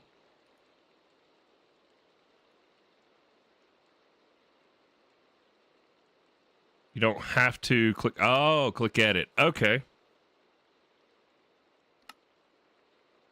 Line numbers on. Wow. View examples. Sure. Hitting done will, on the next screen will overwrite your existing program. Hit escape to cancel instead. Okay, cool. So, a simple program. Every 20 ticks do input from A and output to B. Okay, and then I label things on the cables with A and B. All right, so let's just play around. Barrel. Okay, how do I not have a pattern for a barrel? That actually just, I find that pretty funny. I'm to the point where I'm almost done with the pack, but I don't have a pattern for a barrel. Okay. Inventory cables. Cool. So I guess I have to wire everything with these? No? Yes? What? Those are giant. That don't look like a cable. Fancy. Cool. Let's go with the fancy one. There we go. There. See, those look more like cables. Okay, now label gun. Go Gadget labeler. All right, there we go. Search or enter a new label. Source. Done. Can't even spell source. Look at that. Souse. Oh, I don't want it to have two labels. There we go. Cool. And then we'll call this one destination.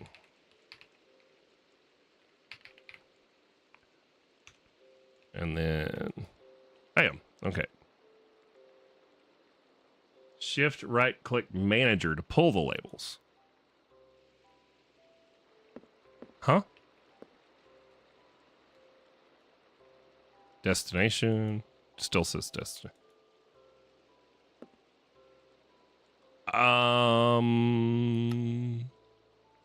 Hey? What did pulling those do? View examples. Simple program. All right, let's hit done. But we want to edit it, and we want to input from, well, we need to make one that says source now.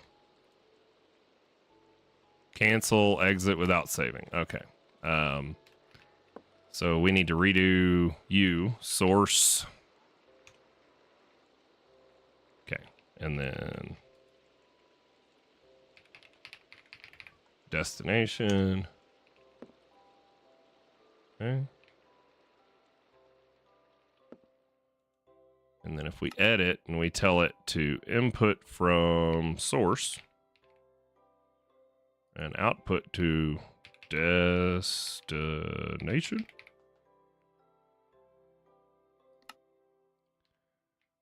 And then let's just put something in there. Diamonds.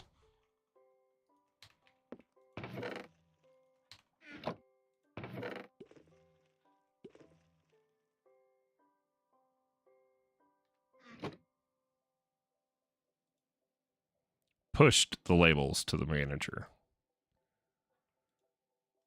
So now the manager would know my labels. Aha! It did it. So once you label the things, you have to tell the factory manager all the labels you've got out there. It won't just read looking for labels that are connected with cable. Interesting. Okay. Okay. Got it. Huh. What other examples we got? Furnace manager.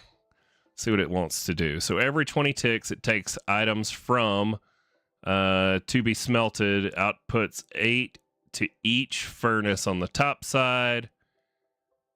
And then it takes an input from fuel, 1 each furnace to the bottom side. And then it grabs the results from the furnace and outputs 2 results. So your destinations don't even have to be chests. Could I do something like, I'm probably gonna brick the server or something, but where do I have channels here? What do we got? Nope. Well, yep, I do. I got 2 channels. Cool. Let's could I output here?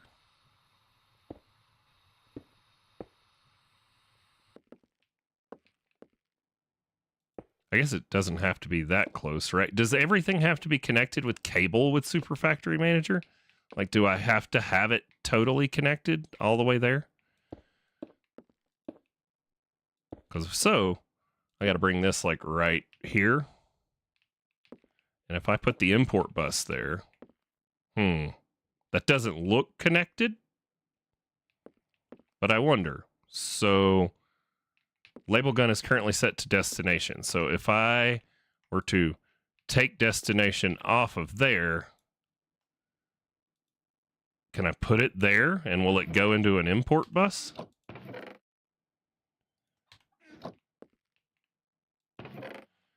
Oh, see, it still remembers the previous labels. So I got to right click to push the labels and then pull it and put it in.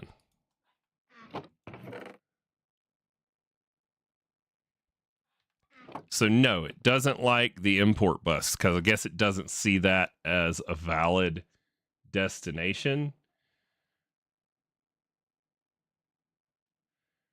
Create the labels in code and then shift right click to pull to the gun and then assign the labels to the devices. How do I, so is it like shift? Oh, okay. Shift and scroll wheel scrolls between the labels. Got it. Okay. But it doesn't like this import bus. So I can't send to an import bus. I can bet you could do a pattern provider though, because a pattern provider you can have as a whole block. An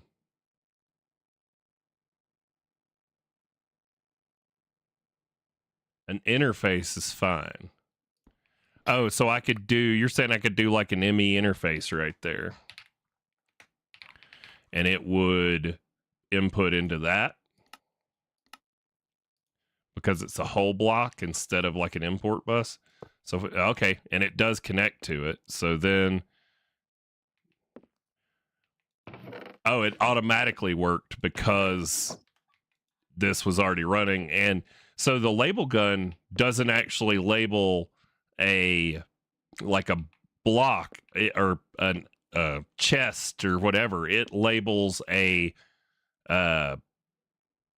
I guess a chunk or a space or a pixel or whatever you want to call the hollow space that is where you place things. Um, that was really dumb, but I guess that's what I'm saying. So since I had tried to label the import bus and I put that interface in the same one, it did indeed take those diamonds that I had and put them back in the system. Let's do something like ancient wax diamond. There we go. So if those go in there and then now they're back in storage. Okay. Yeah, and I would guarantee like the whole block pattern providers, so you could send a pattern in and have it both. Well, I mean, how would you label that though? I guess you would label it the same. It wouldn't matter as long as your code for it breaks down when to, because I was looking, which one were we looking at a second ago? Examples, the furnace manager. So this forget line clears whatever's going on. So in theory, with something like this, could you output your finished product back to the to be smelted, i.e. like a pattern provider?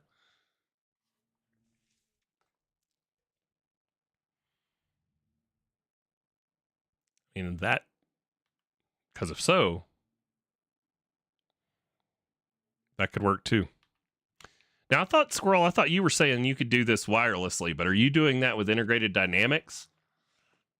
Are you using ID to carry the Super Factory Manager cable over a wireless distance, or is there something here I'm not seeing? I could totally see this being like AE2 inscribers. Okay, yeah, no, that gives me a headache just looking at it.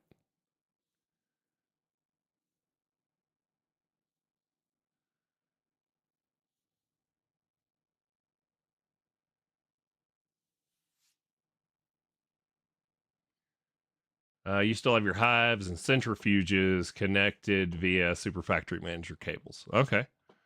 Okay. Interesting. This is going to be like, I'm going to have to try this sometime, just like I did initially with Laser IO. Like, I was so afraid of Laser IO and modular routers, honestly, because, you know, they're kind of confusing. But then once you've used them a couple times, you're like, oh my God, this is amazing. Like, I mean, shoot, Laser IO for this right here, just absolutely phenomenal little usage for Laser IO. But Laser IO in and of itself is like, at first, when you look at all of it, you're like, oh my God, this is insane. But yeah, I could see myself using Super Factory Manager. That could be a lot of fun.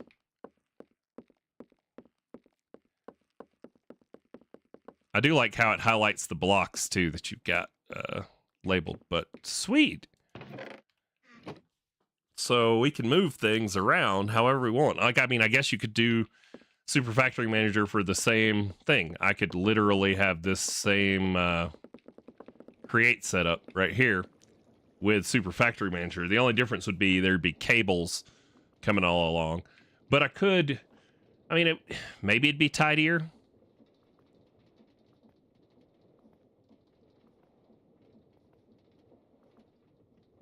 Your processing time, you whittled down to 6 milliseconds. Oh my God. Yeah, I don't know that I'm trying. No wonder the server lags every time you sign in. Yeah, I mean, I guess for the restock of all this stuff, that could be, it could be about as many cables, but honestly, with the way drawer controllers are now and all, like, I've half thought about if I was going to, like, if we were getting into Create earlier in the pack, now that thing's been updated. Let me grab, why is there a shaft in there? Get out of there, shaft. If we were getting into the pack now with Create in the beginning, yeah, I could see. But I mean, Super Factory Manager and Create, because Create requires the movement of items physically, like with belts or depots or whatever else.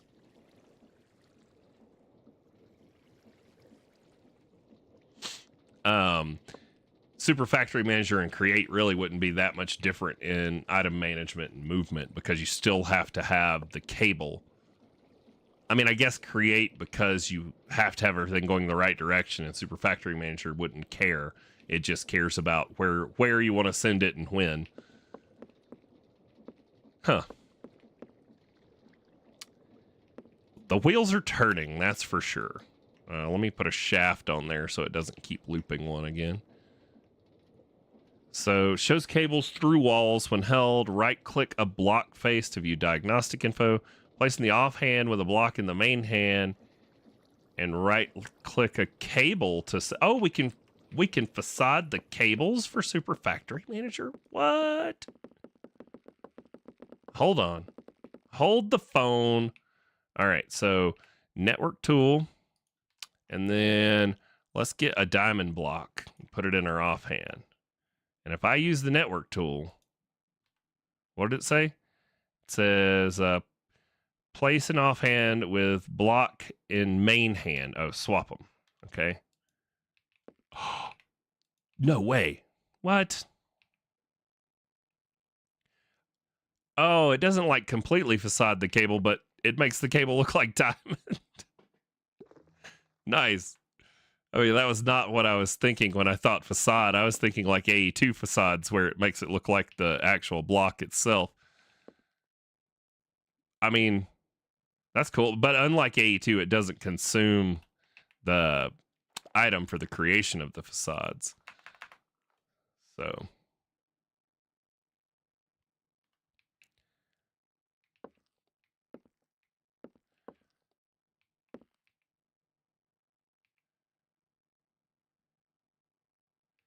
yeah, that's one of the reasons I bookmarked it, was because it can also handle the faces. But I mean, honestly, you could laser IO it and deal with it that way too, because laser IO can input to any face without having to. So that's I've done mech with laser IO before, especially once we had chemical cards and stuff like we have in here, right? So at laser chem.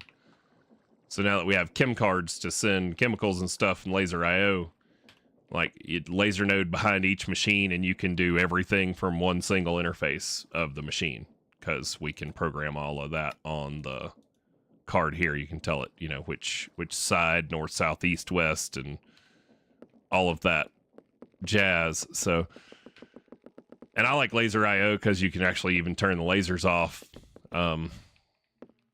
But yeah, I guess Super Factory Manager, in theory, for mech could be even better, because you wouldn't have the limitations of the speed of the laser IO, because you can code the speed out here.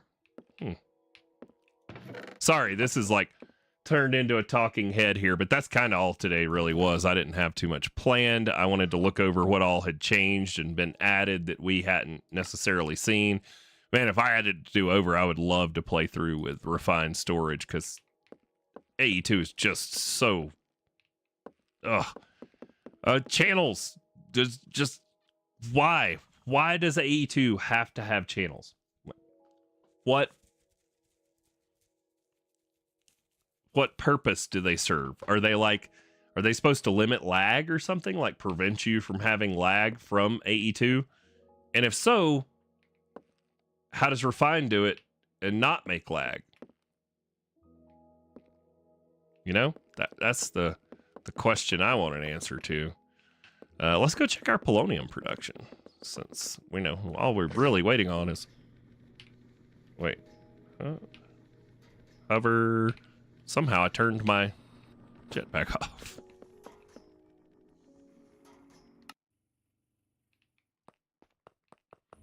Nothing's blown up again yet, or at least not down here. Nope, everything seems to be working. Processing through our wasted combs. Wow. Yeah, adding those bees has dramatically stepped up the production of our polonium.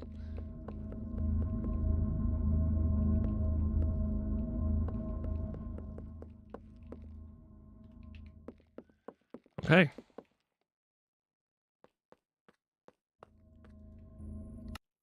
Well, I mean, at this point, it's really too late to get into anything else. No mail. What do we have in the barrel? Oh, just those import-export buses. I need to cover those because I was talking about that at the end of yesterday's video about how to get things. Why wasn't there a faster export bus? Well, there is, Wooly. You just got to go find it.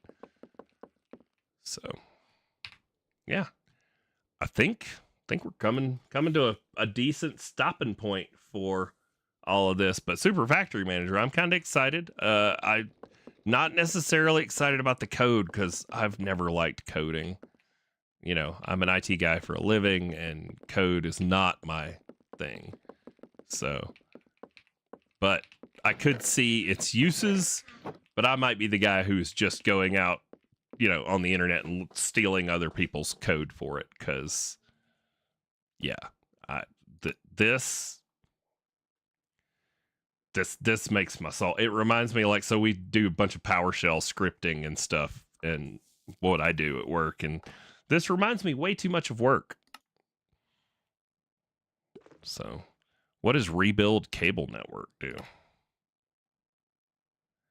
Oh, is that like if I were to add another cable to connect to something and it didn't know that cable existed, so it comes out here and sees what we've added? I bet that's what that's for. Tag matching.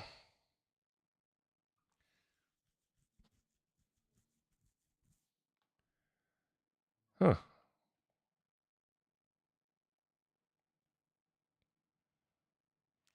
Oh, this is how you are filtering your stuff to send to your... This is how you're filtering everything for your enchantment extractor, right, Squirrel? You can with the... Oh, with the big cable blocks. Okay, so if they were the fat cables, it would make it look just like the facades. Okay, I got you. I hear you. Can you convert these back? So if I take these and then I put them in here, cool.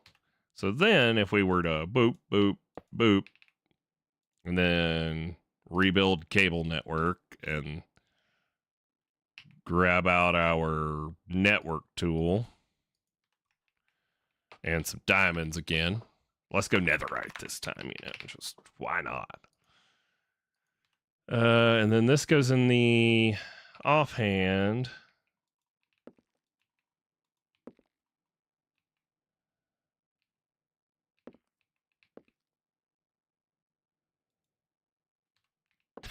Cool. Yeah, that could be real useful in a build, though. I could see that, like, liking that better than a lot of other things. Because if you've got to have cables to everything, but you could cable in your floor and just facade it and have no one the wiser that your stuff is there. Yeah. I could see that. All right. I see you, Super Factory Manager. I may give you a chance, but I need like code for dummies in here somehow. I need to be able to be like, hey, I want you to take this from here and send it over there a stack at a time. And then only send more when you get an output back from this block and put the output in Timbuktu over yonder. Right? Like, I need a way to do that easier than having to know all this code stuff.